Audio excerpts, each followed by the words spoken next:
கர்த்தர் வல்லவர் அப்படிங்கிறத நாம யாரையும் நம்ப வைக்கிறதுக்கு ரொம்ப பெருசா ட்ரை பண்ண வேண்டியது இல்லை. அது எளிதாக எல்லாரும் நம்பக்கூடிய ஒரு காரியமாகத்தான் அது இருக்கு. எப்படி தேவன் அதிகாரமும் வல்லமையும் உடையவராய் அவர் இருக்கிறாரோ, அவருடைய சாயலில் படைக்கப்பட்டிருக்கிற நாமும் அவருடைய பிள்ளைகளுக்கும் அதிகாரத்தையும் வல்லமையையும் அவர் கொடுத்திருக்கிறார் என்பதை நாம் முதலாவது அறிந்து கொள்ள வேண்டும். மனித சாயல்னாலே ஒரு அடிமையின் சாயல், மனித சாயல்னாலே ஒரு பாவ சாயல் என்கிற ஒரு எண்ணத்தை, ஒரு சிந்தனையை ஆதாம் விதைத்து விட்டு போயிட்டான். ஆனா அதே மாம்சத்தில் வந்த கிறிஸ்து அதை கிழிச்சு தூக்கி தூர போட்டுட்டு மனித சாயல்ல இதெல்லாம் செய்ய முடியும் என்பதை அவர் நிரூபித்து காட்டினார். ஒரு கண்ணாடி எடுத்து காட்டும் போது எப்படி உங்க சரீரத்தின் தோற்றம் தெரியுமோ, அதுபோல இந்த ஆவியின் வெளிப்பாடுகளை எடுத்து காட்டும் பொழுது உங்களுடைய ஆவிக்குரிய நிலையில, உள்ளான நிலையில நீங்கள் என்னவாக இருக்கிறீர்கள் என்பதை நீங்கள் பார்க்க ஆரம்பிப்பீர்கள். விசுவாசிகள் ஒவ்வொருவரும் கிறிஸ்துவுக்குள் வந்த பிறகும் கூட தாங்கள் யார், தங்களுக்கு என்ன கொடுக்கப்பட்டிருக்கிறது, தங்கள் உரிமைகள் என்ன, தங்கள் அதிகாரங்கள் என்ன என்பதை அறியாமலே ஒரு வாழ்க்கை வாழுகிறார். சர்ச்சில் சொல்றோம், நீ கிறிஸ்துவுக்குள்ள ராஜா, கிறிஸ்துவுக்குள்ள நீதிமான், இதெல்லாம் அப்படியே கேட்கிறோம். கொஞ்ச நேரம் அப்படியே அந்த சாயல் அப்படியே பாக்குறோம். அப்புறம் வெளியில போனா வேற மாதிரி சொல்றான், நீலாம் அப்படிங்கிறாங்க. உடனே அங்க வேற ஒரு சாயல் வந்துருது. ஒய்ஃப் ஒன்னு சொல்லுது, கணவர் ஒருத்தர் ஒன்னு சொல்றாங்க, அப்பா அம்மா ஒன்னு சொல்றாங்க, வேலை பார்க்குற இடத்துல வேற மாதிரிலாம் சொல்றாங்க. என்னுடைய நிஜம் என்பது இப்பொழுது என் அனுபவத்தில் நான் யார் என்கிறது அல்ல எனது நிஜம். எனது நிஜம் என்பது ஆண்டவருடைய வார்த்தையில் என்னை பத்தி சொல்லியிருப்பாருங்க, அதுதான் என்னை குறித்த நிஜங்களாய் இருக்கிறது. I am rich in Christ. இந்த சாயலை பார்க்கும் பொழுது ஒரு நாள் அவங்க அனுபவத்திலே ஐஸ்வர்யம் உண்டாக ஆரம்பித்து விடுகிறது. ஆவிக்குரிய நிஜம் என்பது ஏதோ ஒரு மனசுல ஒரு சந்தோஷத்தை கொடுக்கிற ஒரு காரியம் மாத்திரம் அல்ல, ஒரு பரவசத்தை கொடுக்கிற ஒரு காரியம் மாத்திரம் அல்ல. அந்த ஆவிக்குரிய நிஜம் என்பது உங்கள் சரீர பிரகாரமான நிஜங்களை மாற்றி அமைக்கும். கிறிஸ்து இயேசுக்குள்ளாக நம்ம கொடுக்கப்பட்டிருக்கிற அதிகாரங்கள், வல்லமைகள், கிருபைகள், மேன்மைகளை பேசும்போது ஆச்சரியமா இருக்கு. ஆனா அனுபவங்களை பார்க்கும் பொழுது ஒண்ணுமே தெரிய மாட்டேங்குது. இப்ப நம்மளும் அப்படிதான் வர்றோம். ஒண்ணும் இல்லைங்க, ஒண்ணுமே நடக்க மாட்டேங்குங்க. எங்கெங்க நோயும் போல, பேயும் போல, தரித்திரம் போன மாதிரி தெரியல, வாழ்க்கையில ஒன்னும் மாறின மாதிரி தெரியலன்னு டக்குன்னு உட்கார்ந்துருந்தோம். ஆவிக்குரிய அந்த நிஜம் எப்படி சரீர பிரகாரமான நிஜமாக மாறுகிறது, இதை புரிந்து கொள்ள வேண்டும். புரிந்து கொள்ளும் பொழுதுதான் நம்முடைய அதிகாரங்கள், வல்லமைகள் வெளிப்பட ஆரம்பிக்கும். எல்லாம் என் காலு கீழே இருக்குது, நான் ஆளுகிறவனா இருக்கிறேன். இந்த சாயல் எல்லாம் உள்ள வைக்கப்படும் பொழுது நான் சொல்றேன், அதிகாரமும் வல்லமையும் உங்களுக்குள்ள இருந்து பாய்ந்தோட ஆரம்பிக்கும். ஒரு விசுவாசிக்கு அதிகாரம் இருக்கா? கண்டிப்பா இருக்கு. ஒரு விசுவாசிக்கு வல்லமை இருக்கா? கண்டிப்பா இருக்கு. ஒரு விசுவாசி இந்த பூமியில ராஜாவை போல வாழ முடியுமா? கண்டிப்பா வாழ முடியும். ஒரு விசுவாசி எந்த சூழ்நிலைகளுக்கும் கட்டுப்பட்டு, எந்த கெட்ட காரியங்களுக்கும் கட்டுப்பட்டு அதனுடைய ஆளுகளும் இருக்க வேண்டியதில்லை. He can live like a king. கடவுளுடைய வார்த்தையின் அடிப்படையில் உங்களுக்குள்ள உருவாகிற கனவும், உங்களுக்குள்ள உருவாகிற ஆசைகளும், உங்களுக்குள்ள உருவாகிற காரியங்களும் நடந்தே தீரும். அப்போ வேத வசனம் கண்ணாடி மாதிரி உங்களை காட்டுது. உங்கள் ஆவிக்குரிய நிஜங்களை அது முதலாவது உங்களுக்கு காட்டுகிறது. கடவுளின் வார்த்தைக்கு வல்லமை இருக்கிறது, அல்ல கடவுளிடத்திலே அதிகாரம் வல்லமை இருக்கு, அது நாம் நம்புகிறோம். ஆனால் அவருடைய சாயலில் படைக்கப்பட்டிருக்கிற விசுவாசியா இருக்கிற உங்களுடைய வாழ்க்கையிலையும் உங்க வார்த்தையிலையும் ஒரு அதிகாரத்தையும் ஒரு வல்லமையையும் தேவன் வைத்திருக்கிறார். எபேசியர் புத்தகத்தை நாம் தொடர்ந்து படித்து வருகிற அந்த போதனையை இன்றைக்கு என்ன பண்ண போகிறோம், தொடர போகிறோம். இன்னைக்கு என்ன தலைப்பு கொடுத்துருக்குறோம் சொன்னா, விசுவாசியின் அதிகாரம், த பிலீவர்ஸ் அத்தாரிட்டி அப்படிங்கிறத தலைப்பாக கொடுத்துருக்குறோம். இந்த எபேசியர் புத்தகத்தில் பல்வேறு விதத்தில் இந்த புத்தகத்தை பிரிக்கலாம், பல்வேறு பார்வையில் இந்த புத்தகங்கள் பார்க்கப்படுகிறது. அதில் முக்கியமாக பார்த்தீங்கன்னா, இந்த கிறிஸ்துவுக்குள் நாம் அமர்ந்திருக்கிறதை குறித்து அது பேசுகிறது. You are seated in the heavenly realm. You are seated with Christ அப்படின்னு சொல்லிட்டு படிக்கிறோம். அது முதல். அதற்கப்புறம் பார்த்தீங்கன்னா, நாம சில தீய காரியங்கள், மோசமான காரியங்களுக்கு எதிர்த்து நிற்கும்படிக்காக அநேக காரியங்களை இங்கே நாம் வாசிக்கிறோம். ஸோ சிட், ஸ்டாண்ட் அப்புறம் பார்த்தீங்கன்னா இப்படியாக எல்லாம் நடந்து கொள்ளுங்கள் என்று பவுல் அப்போஸ்தலன் எழுதுகிறார். அப்படின்னா walk, so sit stand walk அப்படின்னு இந்த புத்தகத்தை என்ன பண்ணலாம், நாம் படிக்க முடியும். நாம் எப்படி கிறிஸ்துவுக்குள் அமர்ந்திருக்கிறோம் என்பதை நாம் படிக்க படிக்க நாம் சில காரியங்களை நோக்கி, சில தீய காரியங்களை நோக்கி எதிர்த்து நிற்க நமக்கு திராணி உண்டாகிறது. அப்புறம் நம்முடைய கிறிஸ்தவ நடத்தைகளை குறித்தும் இந்த புத்தகத்திலே அநேக காரியங்கள் நாம் என்ன பண்ணுறோம், படிக்கிறோம். ஸோ இன்றைக்கு 1வது அதிகாரம் ரொம்ப முக்கியமானது. 1, 2 வரைக்கும் தான் இது வரைக்கும் தொற்றுக்கிறோம். 3வதுல கொஞ்சம் பார்த்துருக்குறோம். 4, 5, 6லாம் இன்னும் நம்ம உள்ள கை வைக்கவே இல்லை. ஆனால் நாம் கற்றுக்கொள்வோம். தொடர்ந்து இந்த காரியங்களை என்ன பண்ண போகிறோம், பார்க்க போகிறோம். முதலாவது இன்னைக்கு இதில் கவனம் செலுத்தலாம். ஒரு விசுவாசிக்கு தேவன் கொடுத்திருக்கும் அதிகாரங்கள் என்ன? பொதுவா இந்த அதிகாரம் வல்லமை அப்படின்னு சொல்லும்போது நம்ம என்ன பண்ணிடுவோம், வல்லமை கர்த்தருடையது, வல்லமை கர்த்தருடையது. சங்கீதத்தில் படிக்கிறோம், வல்லமை கர்த்தருடையது அப்படின்னு சொல்றோம். ஸோ கர்த்தர் வல்லவர் அப்படிங்கிறது எல்லாருக்குமே தெரியும். பாருங்க, எல்லாரும் நம்புவாங்க கர்த்தர் வல்லவர். யாரையாவது கூப்பிட்டு, சாதாரண ஒரு ஆளை கூப்பிட்டு கூட கேட்டால் கூட அவங்க சொல்லுவாங்க, கடவுளால் எல்லாம் முடியுமானா, ஆமாங்க கடவுளால் முடியாது என்ன இருக்குது அப்படின்னு சொல்லுவாங்க. எல்லாம் முடியும், அதனால தான் அவர் கடவுள் அப்படிங்கிறத ரொம்ப எளிதாக எல்லாராலையும் நம்ப முடியும். அதனால கர்த்தர் வல்லவர், கர்த்தர் வல்லவர், கர்த்தர் வல்லவர் அப்படிங்கிறத நம்ம யாரையும் நம்ப வைக்கிறதுக்கு ரொம்ப பெருசாக ட்ரை பண்ண வேண்டியதில்லை. அது எளிதாக எல்லாரும் நம்பக்கூடிய ஒரு காரியமாகத்தான் அது இருக்கிறது. ஆனா இங்க முக்கியமான காரியம் என்னன்னா, கர்த்தர் வல்லவர் அல்லது கர்த்தர் சர்வ வல்லமை உள்ளவராக, அதிகாரம் உள்ளவராக இருக்கிறார் என்பது மாத்திரம் வேதவசனத்தின் போதனை அல்ல. வேதவசனத்தின் போதனை என்ன என்று சொன்னால், எப்படி தேவன் அதிகாரமும் வல்லமையும் உடையவராய் அவர் இருக்கிறாரோ, அவருடைய சாயலில் படைக்கப்பட்டிருக்கிற நாமும் அவருடைய பிள்ளைகளுக்கும் அதிகாரத்தையும் வல்லமையையும் அவர் கொடுத்திருக்கிறார் என்பதை நாம் முதலாவது அறிந்து கொள்ள வேண்டும். எப்பவுமே பாருங்க, தேவனை என்னவாகலாம் நம்ம வேதாகமத்தில் படிக்கிறோமோ அது அப்படியே மனுஷனை பத்தியும் வேதத்தில் வருகிற இணை வார்த்தைகளை நீங்கள் பார்க்க முடியும். தேவனை குறித்து எதையெல்லாம் நீங்க வாசிக்கிறீங்களோ அதே காரியங்கள் மனிதர்களை குறித்தும் நீங்க என்ன பண்ண முடியும், வாசிக்க முடியும். அப்படி இணை வார்த்தைகள் நிறைய வேதாகமத்தில் இருக்கிறது. நான் கொஞ்சம் சொல்ற சில காரியங்களை உங்களுக்கு காட்ட விரும்புறேன். இந்த புத்தகத்துல ஒரு இணை இருக்குது பாருங்க. என்ன இணை? எபேசியர் 1வது அதிகாரத்தில் நீங்க பார்த்தீங்கன்னா, கிறிஸ்து இந்த பூமிக்கு இறங்கி வருகிறார். அதாவது தேவன் மாம்சத்தில் வெளிப்பட்டார். Christ means God in the flesh. தேவன் மாம்சத்தில் வெளிப்பட்டார். சோ மாம்சத்தில் வெளிப்பட்ட கிறிஸ்து மனுஷனுடைய பாவங்கள், சாபங்கள், நோய், தரித்திரம் எல்லாத்தையும் சுமந்தவராய், சிலுவையில் எல்லாவற்றையும் முடித்தவராய், மரணத்தையே வென்றவராய், பிசாசின் கிரியைகளை யாவற்றையும் வென்றவராய், அவர் மரணத்திலிருந்து ஜெயித்தெழுந்து பிதாவின் வலது பரிசத்திலே போய் அவர் அமர்கிறதை எபேசியர் 1 நாம் படிக்கிறோம். அப்படிதான் எபேசியர் 1வது அதிகாரம் சொல்லப்பட்டிருக்கிறது. ஆமா, 19வது வசனத்திலிருந்து வேகமா வாசிக்கிறேன். தாம் கிறிஸ்துவை மரித்தோருந்து எழுப்பி அவரிடத்தில் நடப்பித்த தமது பலத்த சத்துவத்தின் வல்லமையின்படியே விசுவாசிக்கிறவர்களாகிய நம்மிடத்தில் காண்பிக்கும் தம்முடைய வல்லமையின் மகா மேன்மையான மகத்துவம் என்னதென்று நீங்கள் அறியும்படிக்கு அவர் உங்களுக்கு பிரகாசமுள்ள மனக்கண்களை கொடுக்க வேண்டும் என்று வேண்டிக் கொள்கிறேன். எல்லா துரைத்தனத்துக்கும் அதிகாரத்திற்கும் வல்லமைக்கும் கர்த்தத்துவத்திற்கும் இன்மையில் மாத்திரம் அல்ல, மறுமையிலும் பெயர் பெற்றிருக்கும் எல்லா நாமத்திற்கு மேலாய் அவர் உயர்ந்திருக்கத்தக்கதாக அவரை உன்னதங்களில் தம்முடைய வலது பரிசத்தில் உட்காரும்படி செய்து, எல்லாவற்றையும் அவருடைய பாதங்களுக்கு கீழ்ப்படுத்தி, எல்லாவற்றையும் எல்லாவற்றாலும் நிரப்புகிறவருடைய நிறைவாகிய சரீரமான சபைக்கு அவரை எல்லாவற்றுக்கும் மேலாக தலையாக தந்தருளினார். அப்போ கிறிஸ்து பரமேறினார். கிறிஸ்து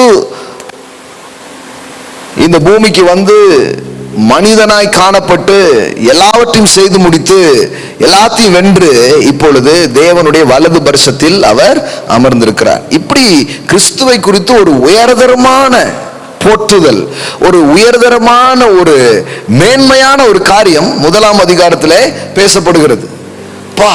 என்ன ஒரு பெரிய காரியம்! ஏன்னா இந்த மனித சாயலில் ஜெயிக்க முடியுங்கிறதே பெரிய நம்பிக்கை. மனித சாயல்னாலே ஒரு மோசமான ஒன்று, மனித சாயல்னாலே ஒரு அடிமையின் சாயல், மனித சாயல்னாலே ஒரு பாவ சாயல் என்கிற ஒரு எண்ணத்தை, ஒரு சிந்தனையை ஆதாம் விதைத்து விட்டு போயிட்டான். ஆனா அதே மாம்சத்தில் வந்த கிறிஸ்து அதை கிழிச்சு தூக்கி தூர போட்டுட்டு மனித சாயல்ல இதெல்லாம் செய்ய முடியும் என்பதை அவர் நிரூபித்து காட்டினார். அததான் எபிரேயர்ல நம்ம படிக்கிறோம், பிள்ளைகள் மாம்சத்தையும் இரத்தத்தையும் உடையவர்களா இருக்க அவரும் அப்படி ஆனார், மரணத்துக்கு அதிகாரியான பிசாசானவனை தமது மரணத்தினாலே அழிக்கும்படிக்கு அப்படி ஆனார் என்று எழுதப்பட்டிருக்கிறது. அப்ப ரொம்ப முக்கியமா என்னன்னா, அதெல்லாம் மாத்தி காட்டி இயேசு எப்படி வெற்றி பெற்றார், மனிதனாக அவர் எப்படி ஜெயித்தார் என்பதெல்லாம் இந்த 1ஆம் அதிகாரத்திலே நாம் படிக்கிறோம். எல்லாத்தையும் வென்றுட்டார், எல்லா துரைத்தனம், எல்லா அதிகாரம், எல்லா வல்லமை, கர்த்தத்துவம், இதெல்லாம் இந்த வார்த்தைகள்லாம் படிக்கும்போது என்னமோ சொல்லிருக்கிற மாதிரி இருக்குது. 1:20 பாருங்க. இது என்ன, இது புரிஞ்சுக்கிற மாதிரி எப்படி சொல்லலாம் பாருங்க. அதிகாரங்கள் பிரிக்கிறாங்க பாருங்க. ஒரு கவுன்சிலர் இருக்கிறாரு, ஒரு எம்எல்ஏ இருக்கிறாரு, ஒரு எம்பி இருக்கிறாரு, ஒரு முதலமைச்சர் இருக்கிறாரு, அப்புறம் ஒரு பிரதமர் இருக்கிறாரு, ஜனாதிபதி இருக்கிறாரு, இப்படி அத்தாரிட்டி இருக்குது பாருங்க. அது மாதிரி இந்த ஆவிக்குரிய உலகத்துல கூட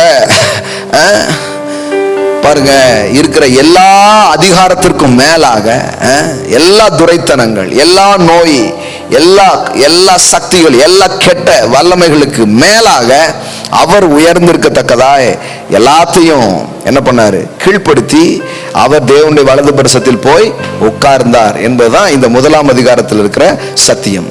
ஆனா இப்ப அதை படிச்சுட்டு 2ஆம் அதிகாரத்துக்கு நீங்க வந்தீங்கன்னா இங்க என்ன படிக்கிறோம் அப்படின்னா, மனுஷனை பற்றி அல்லது நம்மை குறித்து அல்லது இன்னைக்கு கிறிஸ்துவுக்குள் விசுவாசிகளா இருக்கிற நம்மளை பற்றி 2ஆம் அதிகாரம் இருக்கு பாருங்க. இயேசுக்கு தான் இந்த அதிகாரம் ஃபுல்லா. சில பேர் பாருங்க, இட்ஸ் ஆல் அபவுட் கிரைஸ்ட் அப்படின்றாங்க. பைபிள்லாம் எடுத்து வச்சு சொல்லுவாங்க, it's all about God, it's all about Christ அப்படின்னு சொல்லிடுவாங்க. அப்படி கிடையாது பாருங்க, அப்படி கிடையாது. கிறிஸ்துவை பற்றி இருக்குது, ஆனா கிறிஸ்துவுக்குள் நீங்கள் யார், who we are in Christ Jesus, இத பத்தி பேசுது. இயேசுவை பத்தியே பேசிட்டே இருக்குதுங்கிறது இல்லை, இயேசுவை பத்தி நிறைய பேசி இருக்குது உண்மைதான். ஆனா அந்த இயேசு கிறிஸ்துவுக்குள்ள நீங்க யார், அந்த கிறிஸ்துவுக்குள்ள இன்னைக்கு நீங்க என்னவா இருக்கிறீங்க அப்படிங்கறத பற்றி பேசுது பாருங்க வேதவசனம். எல்லாம் இயேசுவை பத்தியே பேசியிருக்கு, அப்படி போயிடக்கூடாது. இயேசு கிறிஸ்துக்குள்ள இருக்கிற நீங்க யாரு, உங்களுக்கு இன்னைக்கு என்ன என்பதை அவர் என்ன பண்றாரு, பேசுறாரு. 2ஆம் அதிகாரத்தை கடகடன் வாசிக்கிறேன், கொஞ்சம் ஒரு 7 வசனங்கள் வாசிக்கிறேன் பாருங்க. அக்கிரமங்களினாலும் பாவங்களினாலும் மரித்தவர்களாய் இருந்த உங்களை உயிர்ப்பித்தார், அவர் உயிரோடு எழும்பினார் அப்படின்னு அங்க நீங்க பாக்குறீங்க. ஆனா 2ஆம் அதிகாரம் 1ஆம் வசனம் சொல்லுது, உங்களை உயிர்ப்பித்தார். அதான் போன வாரத்துக்கு முந்தின வாரம் பேசும்போது சொன்னேன், நீங்கள் பிறக்கு முன் மரித்தீர்கள், மரிக்கு முன் எழுந்தீர்கள் அப்படின்ட்டு. கேட்காதவங்க கேளுங்க, போன வாரத்துக்கு முந்தின வாரம் மெசேஜஸ் கேளுங்க. இங்க அப்படிதான் இருக்குது. ஏன்னா இது எப்போ நடந்தது, சிலுவையில் நடந்த ஒரு காரியம். நம்மை அவர் உயிர்ப்பித்தார், மரித்தவர்களாய் இருந்த நம்மளை உயிர்ப்பித்தார். அப்போ ஒரு காரியம் பாருங்க, உங்களுக்குள்ளே உயிர்த்தெழுதின் வல்லமை வந்திருக்கிறது. இயேசு எழும்பினார் என்பது மாத்திரமல்ல, நம்மை அவர் உயிர்ப்பித்திருக்கிறார் பாருங்க. அவைகளில் நீங்கள் முற்காலத்தில் இவ்வுலக வழக்கத்திற்கு ஏற்றபடியாகவும் கீழ்ப்படியாமையின் பிள்ளைகளிடத்தில் இப்பொழுது கிரியை செய்கிற ஆகாயத்து அதிகார பிரபுவாகிய ஆவிக்கேற்றபடியாகவும் நடந்து கொண்டீர்கள். அதாவது என்ன சொல்றாரு, இதுதான் ரொம்ப முக்கியம். இந்த விசுவாசின் அதிகாரத்தை பத்தி ஏன் படிக்கணும் அப்படின்னா, இந்த 2வது வசனத்துல வருது பாருங்க, என்ன வருது, ஆகாயத்து அதிகார பிரபுவாகிய அப்படின்னு வருது பாருங்க. எப்படி வருது பாருங்க, prince of the power of the ஏர்.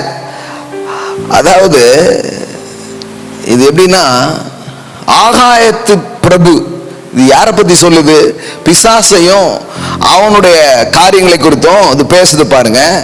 அவனுக்குள்ளதான் நம்ம கடந்தோமா. நாம உயிர்ப்பிக்கப்படுவதற்கு முன்பாக பாவத்துக்குள்ளையும் பிசாசுக்குள்ளே நம்ம கிடந்தோமா? அங்கதான் அதான் வருது பாருங்க.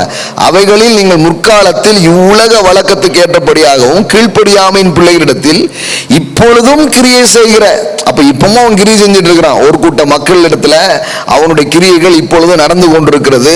இப்பொழுதும் அவனுடைய செயல்பாட்டுக்குள்ளாகவும் கிரியைக்குள்ளாகவும் சிக்கி கொண்டிருக்கிற மக்கள் இருக்கிறார்கள். அவனுடைய இன்ஃப்ளூயன்ஸ்குள்ள, அவனுடைய தாக்குதலுக்குள்ளே, தாக்கத்துக்குள்ளே மக்கள் இருக்கிறார்கள். ஆனால் நாம் எப்படி ஆக்கப்பட்டிருக்கிறோம்? அப்படி கிரியை செய்கிற ஆகாய பிரபு, கிரியை செய்கிற அந்த அப்படிதான் நம்மளும் நடந்து கொண்டிருந்தோம். ஆனா இப்ப நம்மள என்ன பண்றாரு? 3வது வசனம், அவர்களுக்குள்ளே நாம் எல்லாரும் முற்காலத்திலே நமது மாம்ச இச்சையின்படியே நடந்து நமது மாம்சமும் மனசும் விரும்பினவைகளை செய்து சுவாபத்தினாலே மற்றவர்களை போல கோபாக்கினின் பிள்ளைகளாய் இருந்தோம். நம்ம மேலேயே நமக்கு ஒரு கண்ட்ரோல் கிடையாது, ஒரு கட்டுப்பாடு கிடையாது. வாழ்க்கை நம்மளை எங்கேயோ இழுத்துட்டு போயிடுச்சு. அந்த மாதிரி தான் வாழ்ந்து கொண்டிருந்தோம். தேவனோ இரக்கத்தில் ஐஸ்வர்யம் உள்ளவராய் என்ன வார்த்தை பாருங்க இது! தேவனோ இரக்கத்தில் ஐஸ்வர்யம் உள்ளவராய் நம்மில் அன்பு கூர்ந்த தம்முடைய மிகுந்த அன்பினாலே அக்கிரமங்களில் மரித்தவர்களாயிருந்த நம்மை கிறிஸ்துவுடனே கூட உயிர்ப்பித்தார், கிருபையினாலே ரட்சிக்கப்பட்டீர்கள். பாருங்க, இயேசு உயிர்ப்பிக்கப்பட்டார். 1வது அதிகாரத்தில் படிக்கிறோம். 2ஆம் அதிகாரத்தில் என்ன போட்டிருக்குது? நம்மையும் அவரோடு கூட உயிர்ப்பித்தார், கிருபையினாலே ரட்சிக்கப்பட்டீர்கள். அப்படின்னா என்ன? இது எந்த ஒரு உங்களுடைய முயற்சியினால நடந்த ஒரு காரியம் அல்ல. இது முழுவதும் கிறிஸ்துவின் செயலினால் நடந்த ஒரு காரியம். கிறிஸ்து இயேசுவுக்குள் அவர் தம்மிடத்தில் வைத்த தயவினாலே தம்முடைய கிருபையின் மகா மேன்மையான ஐஸ்வர்யத்தை வருங்காலங்களில் விளங்க செய்வதற்காக கிறிஸ்து இயேசுவுக்குள் நம்மை அவரோடு கூட எழுப்பி உன்னதங்களில் அவரோடு கூட உட்காரவும் செய்தார். பாருங்க, 1வது அதிகாரம் கிறிஸ்து 1வது அதிகாரம் 21 என்ன வாசிக்கிறோம்? அவரை உன்னதங்களில் தம்முடைய வலது பரிசத்தில் உட்காரும்படி செய்து, அப்படி வாசிக்கிறோம். அவர் உன்னதங்களில் என்ன பண்றாரு? வலது பரிசத்தில் உட்காருகிறார். இது 1வது அதிகாரம். ஏன்னா இப்ப நான் இந்த விசுவாசின் அதிகாரத்தை பத்தி பேசும்போது சிலருக்கு என்ன தோணும்? என்னங்க மனுஷனை ரொம்ப உயர்த்தி பேசிட்டீங்க, என்னங்க மனுஷனை ரொம்ப பெருமையா பேசுறீங்க, மனுஷனை நீங்க ரொம்ப இது பண்றீங்க அப்படிங்கிற மாதிரி சிலருக்கு தோணும் பாருங்க. அதனாலதான் சிலர் இந்த டீச்சிங்கே எதுக்குறாங்க. என்ன நீங்க கடவுளுக்கு சமமா சொன்ன மாதிரி இருக்குது, அதெல்லாம் நம்ம மனுஷங்க, நம்ம சாதாரணமானவங்க, நம்ம ஒண்ணுமே கிடையாது. பாருங்க, கொரோனாவை கூட நம்மளால ஒண்ணும் பண்ண முடியல அப்படி சொல்லிட்டு போயிடுவாங்க. பாருங்க, எது அனுபவத்தில் இருக்குதோ அதை எப்பவுமே சத்தியமாக்க கூடாது. எது சத்தியத்தில் இருக்கிறதோ அதை அனுபவமாக மாற்ற வேண்டும். இதான் முக்கியம் பாருங்க. இதுலதான் கிறிஸ்தவம் பெரிய குழப்பத்தில் இருக்கு. எதெல்லாம் எக்ஸ்பீரியன்ஸ் இருக்கோ எக்ஸ்பீரியன்ஸ் பூரா ட்ரூத்தா மாத்திட்டாங்க. இல்லைங்க, ட்ரூத் தான் நம்முடைய எக்ஸ்பீரியன்ஸ் ஆக மாற வேண்டும். சத்தியங்கள் நம்முடைய அனுபவங்களாக மாற வேண்டும். பாருங்க, அதனால இதை வச்சுட்டு பேசக்கூடாது. வேதவசனம் என்ன பேசுதுன்னு பார்க்கணும். ஏன் வேதவசனம் என்ன போதிக்கிறது பார்க்கணும். ஏன்னா வேதவசனங்கிறது நம்முடைய மெய்யான சாயலை நமக்கு காட்டுகிறது. It's talking about your true identity. அதாவது நிஜமான நீங்கள். உங்களுக்கு தெரியுமா, உங்கள் நிஜமான உங்களை நீங்கள் இதுவரை பார்க்கவே இல்லை. நீங்க ஓரளவுக்கு தான் உங்களை பார்த்திருக்கீங்க, அல்லது மாம்சத்தின் அளவின்படி உங்களை பார்த்திருக்கீங்க. நான் இதை படிச்சிருக்கேன், அல்லது இவங்க எனக்கு தெரியும், இந்த குடும்பத்தை சேர்ந்தவன், இந்த மாதிரி சிலர் தான் தெரியுமே தவிர இயேசு கிறிஸ்துவுக்குள் உங்களை குறித்திருக்கிற நிஜமான அந்த true identity in Christ, the true values in Christ, the glory in Christ, இதெல்லாம் என்னங்கிறது நம்ம இன்னும் பார்க்கல பாருங்க. அதனாலதான் இந்த போதனைகள் ரொம்ப அவசியம். ஏன் இந்த போதனைகள் அவசியம்? இந்த போதனைகளை போதிக்க போதிக்க போதிக்க போதிக்க இந்த போதனைகள் எதை காட்டுது, இந்த சத்தியங்கள் எதை காட்டுதுன்னா, இது ஒரு மிரர் மாதிரி. It's like a mirror. ஒரு கண்ணாடி எடுத்து காட்டும் போது எப்படி உங்க சரீரத்தின் தோற்றம் தெரியுமோ, அதுபோல இந்த ஆவியின் வெளிப்பாடுகளை எடுத்து காட்டும் பொழுது உங்களுடைய ஆவிக்குரிய நிலையில, உள்ளான நிலையில நீங்கள் என்னவாக இருக்கிறீர்கள் என்பதை நீங்கள் பார்க்க ஆரம்பிப்பீர்கள். அப்ப என்ன நடக்கும்? பார்க்க பார்க்க பார்க்க பார்க்க பார்க்க வேதவசனம் சொல்லுகிறது, நீங்க எந்த சாயலை நீங்கள் பார்க்கிறீர்களோ அந்த சாயலுக்கு ஒப்பாக மகிமை அடைந்து, மகிமை மேல் மகிமை அடைந்து மறுரூபமாவீர்கள் என்று எழுதப்பட்டிருக்கிறது பாருங்க. அதனாலதான் இதை பற்றிய போதனை ரொம்ப முக்கியமானதா இருக்கு. ஏன் இதை எடுத்து காட்டுறோம்? அவர் ஒரு சிங்காசனத்துல சேர்ல அப்படியே அவர் உட்கார்ந்து இருக்கிறாரு அப்படிங்கிறது மட்டும் இல்ல, அவரோட நீங்களும் உட்கார்ந்துருக்கீங்க. நான் எங்கேயோ கிடக்குறேங்க அப்படி கிடையாது. You are seated with Christ.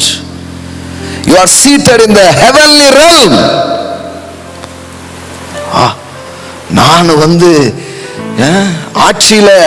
ஆட்சி நடக்கிற இடத்துல நான் இருக்கிறேன், அதிகாரத்தின் இடத்துல நான் இருக்கிறேன், அவரோடு கூட நான் உட்கார்ந்து இருக்கிறேன். என்னங்க சொல்றீங்க? நம்பவே முடியலையே. நம்பவே முடியாததுக்கு பேர் தான் சுவிசேஷம். அன்பிலீவபிளா இருக்குதுங்க.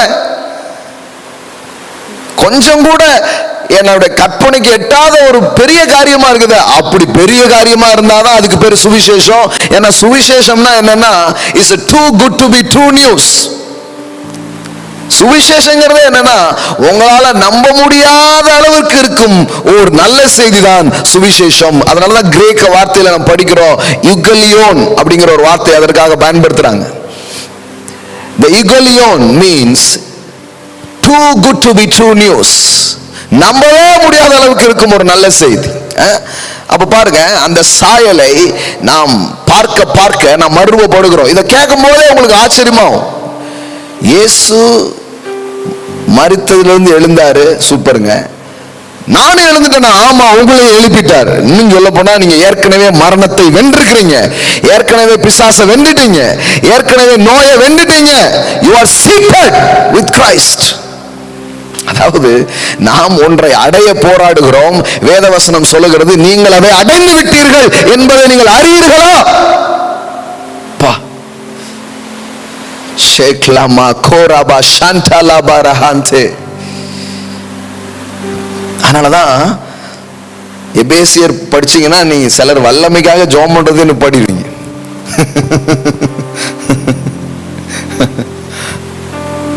உண்மையிலே எபேசியர் புத்தகம் படிச்சீங்கன்னா சில நேரம் வல்லமை தாரும் தேவா பாடலாமா வேண்டாமான்னு உங்களுக்கு டவுட் ஆயிடும்.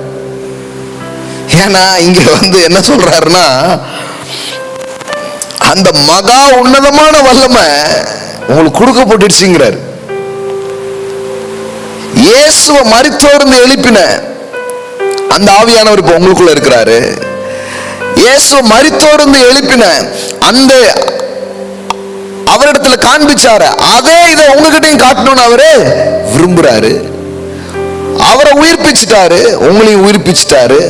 அவரை சிங்காசனத்துல உட்கார வச்சுட்டாரு, உங்களையும் சிங்காசனத்துல உட்கார வச்சிருக்கிறாரு. என்னங்க இது இவ்வளவு மேன்மையான காரியங்களை பற்றியே பேசிக்கிட்டே வருது அப்படின்னு சொல்லலாம். அப்ப பாருங்க, இந்த காரியத்தை நாம் பேச வேண்டியதன் அவசியம் என்னன்னா, இது ஏற்கனவே இருக்கு. இது எப்படின்னா, ஒரு சிங்கத்தை பூனைன்னே சொல்லி வளர்த்தா எப்படி இருக்கும், அந்த மாதிரி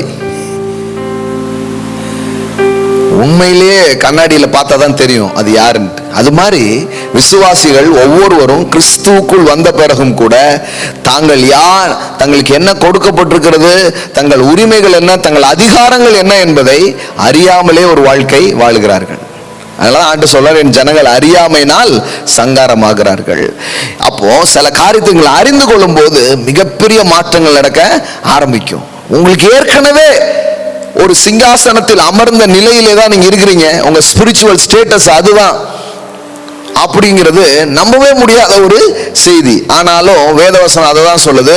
வேதவசனம் என்ன சொல்லுதோ அதை சொல்றதுக்காக தான் நான் அழைக்கப்பட்டிருக்கிறேன். பாருங்க, 2 கொரிந்தியர் 3:18. God's word is like a mirror. அதை எடுத்து காட்டும் போது என்ன நடக்குமா பாருங்க. நாம் எல்லோரும் திறந்த முகமாய் கர்த்தருடைய மகிமையை கண்ணாடியில் காண்கிறது போல கண்டு. கண்ணாடினா என்னது? God's word. ஆவியாய் இருக்கிற கர்த்தரால் அந்த சாயலாகள் தானே மகிமையின் மேல் மகிமை அடைந்து மறுரூபப்படுகிறோம். அப்படின்னா என்ன அர்த்தம்னா, நீங்க எந்த சாயலை பாக்குறீங்க அந்த சாயலுக்கு ஒப்பாவே நீங்க என்ன பண்ண ஆரம்பிச்சிருவீங்க, மறுரூபமாக ஆரம்பிச்சிருவீங்க. தொடர்ந்து அதை பார்க்கணுமா? ஆம்பிளிஃபைல எப்படி படிக்கிறோம் பாருங்க. And we all with unveiled face continually seeing as in a mirror the glory of the Lord and progressively begin transformed into his image from one degree of glory to even more glory which comes from the Lord who is the Spirit. எப்படி வருது பாருங்க, continually seeing as in a mirror. அதாவது நிறைய பேரு இப்போ இந்த மாதிரி தான் நம்ம நிஜமா இருக்கிறோம், ஆனா வாழும் போது அப்படி இல்லை தானே. சிங்காசனத்தில் அமர்ந்த ஒரு வாழ்க்கையா வாழ்றோம், பிசாசையும் அவனுடைய வல்லமையும் கீழ்ப்படுத்துகிற ஒரு வாழ்க்கையா வாழ்றோம். நிஜம்னு வரும்பொழுது நம்முடைய நிஜம் ரொம்ப சாதாரணமா இருக்கு. ஏன் அந்த நிஜம் அப்படி இருக்குது? ஆவிக்குரிய நிஜம் இவ்வளவு உயர்ந்ததா இருந்து ஏன் சரீர பிரகாரமான நிஜம் இவ்வளவு தாழ்ந்ததா இருக்குது? இதை எப்படி மாற்றுவதுன்னு கேக்குறாங்க. இங்க வேதவசனம் சொல்லுது பாருங்க, continually seeing as in a mirror the glory of the Lord or progressively begin transform into his image. நீங்க தொடர்ச்சியாக பார்க்கும் பொழுது, progressive என்ன, ஒரு வளர்ச்சி நிலையிலே, ஒரு தொடர்ச்சியான நிலையிலே அந்த மகிமையின் சாயல் உங்களிலே வெளிப்பட ஆரம்பிக்கும். நான் பூனை அப்படியே இருந்துட்டு இருக்கோம். இல்லைங்க, நான் சிங்கம், நான் அப்பாவின் சாயல் எனக்கு இருக்கு, இது திரும்ப திரும்ப திரும்ப பார்க்கப்பட வேண்டும். இததான் யாக்கோபு சொல்றாரு பாருங்க, ஜேம்ஸ் சாப்டர் 1, யாக்கோபு 1வது அதிகாரம் 22 இருந்து பாருங்க. அல்லாமலும் நீங்கள் உங்களை வஞ்சியாதபடிக்கு திருவசனத்தை கேட்கிறவர்களாய் மாத்திரமல்ல அதன்படி செய்கிறவர்களாயும் இருங்கள். எண்ணத்தினால் எனில் ஒருவன் திருவசனத்தை கேட்டு அதன்படி செய்யாதவனானால் கண்ணாடியிலே தன் சுவாப முகத்தை பார்க்கிற மனுஷனுக்கு ஒப்பாயிருப்பான். அவன் தன்னைத்தானே பார்த்து அவ்விடம் விட்டு போன உடனே தன் சாயல் இன்னதென்பதை மறந்து விடுவான். சுயாதீன பிரமாணமாகிய பூரண பிரமாணத்தை உற்று பார்த்து அது நிலைத்திருக்கிறவனே கேட்கிறதை மறக்கிறவனாயிராமல் அதற்கேற்றபடி கிரியை செய்கிறவனாயிருந்து தன் செய்கைகளில் பாக்கியவானாயிருப்பான். என்ன அழகா இருக்குது பாருங்க அந்த வார்த்தை. Wow, what a word.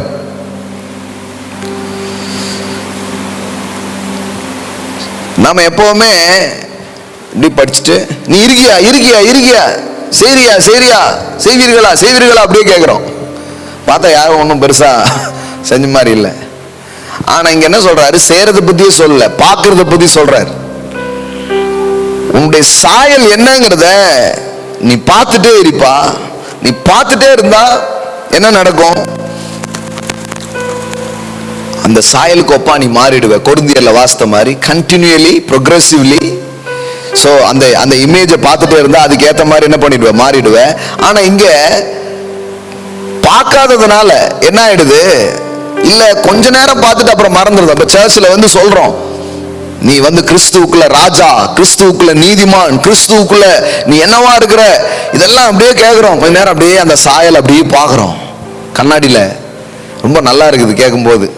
அப்புறம் வெளியில போனா வேற வேற மாதிரி சொல்றாங்க, நீலாம் அப்படிங்கிறாங்க. உடனே அங்க வேற ஒரு சாயல் வந்துடுது. ஒய்ஃப் ஒன்று சொல்லுது, கணவர் ஒருத்தர் ஒன்று சொல்றாங்க, அப்பா அம்மா ஒன்று சொல்றாங்க, வேலை பார்க்குற இடத்துல வேற மாதிரிலாம் சொல்றாங்க. அப்போ இதெல்லாம் வச்சு பார்க்கும்போது நமக்கு இதெல்லாம் கேட்டதெல்லாம் மறந்தே போயிடுது. ஐயோ நம்ம சாயல் இது கிடையவே கிடையாது போலன்ட்டு. ஏன்னா அங்கேயும் ஒரு டீச்சிங்ஸ் நடக்குது. எவ்ரிடே நம்மளுடைய எக்ஸ்பீரியன்ஸ்ல நம்மளை கொடுத்த பல இமேஜஸ் நம்ம கொடுக்கப்பட்டுக்கிட்டே இருக்குது. அப்ப என்ன ஆயிடுது? இது மறந்து போயிடுது. அதனாலதான் பாருங்க, இதை கொஞ்சம் அதிகமா கவனிக்கணும், இதை கொஞ்சம் அதிகமா கேட்கணும். என்னுடைய நிஜம் என்பது இப்பொழுது என் அனுபவத்தில் நான் யார் என்கிறது அல்ல எனது நிஜம். எனது நிஜம் என்பது ஆண்டவருடைய வார்த்தையில் என்னை பத்தி சொல்லியிருக்கு பாருங்க, அதுதான் என்னை குறித்த நிஜங்களாய் இருக்கிறது. ரொம்ப முக்கியம் பாருங்க, ரொம்ப முக்கியம். சிலர் அந்த சாயலை மறந்துடுறதுனால ஒண்ணுமே செய்ய முடியல. ஆனா சாயலை மறக்காம 25ல பாருங்க, சுயாதீன பிரமாணம் ஆகிய பூரண பிரமாணத்தை உற்று பார்த்து அது நிலைத்திருக்கிறவன் எவனோ கேட்கிறதை மறக்காமல் அதற்கேற்றபடி கிரியை செய்கிறவனாயிருந்து தன் செய்கைகளில் பாக்கியவானா இருப்பான். பாருங்க, எப்பவுமே எடுத்த உடனே செய்யறது அப்படிங்கிறதுல ஆரம்பிக்காது. ஃபர்ஸ்ட், அதாவது முதல்ல உங்களுடைய இமேஜ் என்னங்கிறது உங்களுக்கு தெரியணும், உங்க சாயல் என்னங்கிறது உங்களுக்கு தெரியணும். அப்புறம் தான் உங்களுடைய நடவடிக்கையில ஒரு பெரிய மாற்றங்கள் நடக்க ஆரம்பிக்கும். அப்ப பாருங்க, இது ரொம்ப முக்கியம். இந்த போதனைகளை கேட்கிறது அவசியம். அது இந்த மாதிரி கிறிஸ்துவுக்குள்ளே நாம் யார், நம்முடைய அதிகாரங்கள் என்ன, உரிமைகள் என்ன அப்படிங்கிறத நாம படிக்க வேண்டியது ரொம்ப அவசியம் பாருங்க. அப்ப இது ஏன் நம்ம இதை படிக்கிறோங்கிறதுக்கான காரணம் இதுதான் பாருங்க. ஒருவேளை இப்ப நிஜத்துல பார்க்கும்போது ஒன்றும் பெருசா தெரியாம இருக்கலாம் பாருங்க. நான் மக்கள் பொருளாதார நெருக்கடியிலையும் மக்கள் பொருளாதார ரீதியில காசே இல்லாம கஷ்டப்படும் பொழுதும் நான் உங்களுக்குள்ள வேத வசனத்தை எடுத்து பேசுறேன். என்ன பேசுறேன்? கிறிஸ்துவுக்குள் நீங்கள் செல்வந்தர்களாக இருக்கிறீர்கள். 2 கொரிந்தியர் 8:9 அடிப்படையிலே நீங்கள் செல்வந்தர்களாக மாற்றப்பட்டிருக்கிறீர்கள், நீங்கள் பணக்காரர்களாக இருக்கிறீர்கள் அப்படின்னு என்ன பண்றேன், போதிக்கிறேன். அப்படி நான் சொல்லும் போது என்ன ஆகுது, நிஜம்னு பார்த்தா இப்ப காசுக்கு வழி இல்லை, கடன் இதுலதான் இருக்கிறோம். ஆனா வேத வசனத்தின் அடிப்படையில் அவர்களுடைய சாயலை நாம் அவர்களுக்குள்ளே கொண்டு போய் போடுகிறோம். உங்களுடைய ரியல் இமேஜ் என்ன? What is your real image? உங்களுடைய நிஜமான இமேஜ் என்ன? அவருடைய தரித்திரத்தினாலே நீங்கள் ஐஸ்வர்யவான்களாய் ஆக்கப்பட்டிருக்கிறீர்கள். நீங்கள் ஐஸ்வர்யவான், நீங்கள் செல்வந்தர்கள் அப்படின்னு என்ன பண்றோம், பேசுறோம். அப்ப பேசும்போது பாக்கெட்ல விட்டு பார்த்தா ஒண்ணும் இல்லை. ஆனா வேத வசனத்தின் அடிப்படையிலே அவங்க ஆவிக்குரிய நிஜம் என்ன, அவர்கள் ஐஸ்வர்யவான் என்பதுதான். அப்போ இந்த சாயலை பார்க்கும்போது I am rich in Christ, நான் தேவனுடைய பிள்ளை, நான் செல்வந்தனா இருக்கிறேன், இந்த சாயலை பார்க்கும் பொழுது அப்புறம் பார்த்தீங்கன்னா அதை பார்த்துட்டே இருக்கும்போது ஒரு நாள் அவங்க அனுபவத்திலே ஐஸ்வர்யம் உண்டாக ஆரம்பித்து விடுகிறது. அதே மாதிரிதான் வியாதியோடும் பலகீனத்தோடும் மக்கள் உட்காரும் பொழுது அவங்களுக்கு என்ன பேசுறோம், அவருடைய தழும்புகளால் நீங்கள் குணம் ஆனீர்கள். You are already healed by his stripes. என்னங்க கட்டி இருக்குது, வியாதி இருக்குது, டாக்டர் எல்லாம் சொல்லிட்டு இருக்காங்க. ஆனா நீங்க இன்னொன்னு சொல்றீங்க, நான் சொல்ல, வேதவசனம் சொல்லுது 2 பேர் இதுல நம்ம படிக்கிறோம், அவருடைய தழும்புகளால் நீங்கள் குணம் ஆனீர்கள். அப்போ இந்த ஸ்பிரிச்சுவல் ரியாலிட்டி உங்களுடைய பிசிக்கல் ரியாலிட்டியை மாற்றக்கூடிய வல்லமை உள்ளதா இருக்கிறது. ஆவிக்குரிய நிஜம் என்பது ஏதோ ஒரு மனசுல ஒரு சந்தோஷத்தை கொடுக்கிற ஒரு காரியம் மாத்திரம் அல்ல, ஒரு பரவசத்தை கொடுக்கிற ஒரு காரியம் மாத்திரம் அல்ல. அந்த ஆவிக்குரிய நிஜம் என்பது உங்கள் சரீர பிரகாரமான நிஜங்களை மாற்றி அமைக்கும். 1 பேதுரு 2:24 படிக்கிறோம், நாம் பாவங்களுக்கு செத்து நீதிக்கு பிழைத்திருக்கும்படி அவர் தாமே தமது சரீரத்தில் நம்முடைய பாவங்களை சிலுவையின் மேல் சுமந்தார். உங்க பாவம் இப்போ உங்க மேல இல்ல, உங்களுடைய முழு வாழ்வின் பாவங்கள் இயேசு மேல் வைக்கப்பட்டது. அவர் சிலுவையில் அதை சுமந்து தீர்த்து விட்டார். அவருடைய தழும்புகளால் குணமானீர்கள். Yes, you are healed. You are already healed by his stripes. அவருடைய தழும்புகளாலே நீங்கள் குணம் ஆனீர்கள். அப்ப இதுதான் நம்ம போதிக்கிறோம், இதுதான் வேதவசனம் சொல்லுது. இந்த சாயலை நீ பார்ப்பா, நீ ஐஸ்வர்யவான் என்பதை, நீ உயிர்ப்பிக்கப்பட்டேன் என்பதை, நீ உன்னதங்களை அமர்ந்திருக்கிறேன் என்பதை, சிங்காசனத்தில் இருக்கிறவனாக இப்பொழுது துரைத்தனங்கள், அதிகாரங்கள், கர்த்தத்துவங்கள், வல்லமைகள் எல்லாம் எப்படி இயேசுவின் காலின் கீழ் போடப்பட்டிருக்கிறதோ அதே போல இப்போ உன் காலுக்கு தான் பிசாசு இருக்கிறான். 6ஆம் அதிகாரத்துல நம்ம போய் படிக்கும் போது எதிர்த்து நில்லுங்கள் அப்படின்னு இருக்குது. ஆனா எதிர்த்து நிக்கிறதெல்லாம் 6ஆம் அதிகாரத்துல படிக்கிறது. போய் எதிர்த்து நிக்கிறதுக்கு முன்னாடி முதல்ல தெரிஞ்சுக்கணும்னா நீங்க யாருங்கிறது. அங்க போய் நின்றுகிட்டு யோசிச்சுட்டு இருக்க கூடாது. பிசாசுக்கு வல்லமைக்கும் எதிர்த்து நில்லுங்கள்னா, எதிர்த்து நிக்கணும்னா அவன் பெரிய ஆளே கிடையாது அப்படி நினைச்சு எதிர்த்து நிக்கணும். உங்க காலு கீழே ஒருத்தன் கிடக்குறான் அப்படி எதிர்த்து நிக்கணும்னு சொல்றாரு. அப்ப இது எந்த அளவுக்கு உண்மை பாருங்க. இது நம்முடைய மனது மறுரூபமாயி நம்முடைய உள்ளங்களிலே இதுதான் என்னுடைய நிஜமான சாயலுங்கிறத நீங்க எந்த அளவுக்கு பார்க்க போறீங்களோ அந்த அளவுக்கு க்ளோரி, அந்த அளவுக்கு மகிமை, அந்த அளவுக்கு வல்லமை, அந்த அளவுக்கு ஆற்றல் உங்க மூலமாக பாய்ந்தோட ஆரம்பிக்கும். அது உங்களையும் பிளஸ் பண்ணும், ஜனங்களையும் பிளஸ் பண்ணும், மக்களையும் சமுதாயத்தையும் அது விடுதலை ஆக்கக்கூடிய செய்தியாக அது இருக்கிறது பாருங்க. அப்போ அப்படியே ஒரு ஒரு ஒப்பீடு இருந்துகிட்டே இருக்கு பாருங்க. இயேசு மரித்தார், எழுந்தார், நீங்களும் அவரோடு கூட மரித்தீர்கள், நீங்களும் எழுந்தீர்கள். இயேசு உன்னதங்களிலே போய் உட்கார்ந்தார், நீங்களும் உட்கார்ந்தீங்க. இதுல பாருங்க, அவர் வலது பரிசத்துல உட்கார்ந்து இருக்கிறாரு, நீங்க எங்க இருக்கிறீங்க? அவரோடு கூட. 2:7 படிக்கிறோம், கிறிஸ்து இயேசுவுக்குள் நம்மை அவரோடு கூட எழுப்பி உன்னதங்களில் அவரோடு கூட உட்காரவும் செய்தார்.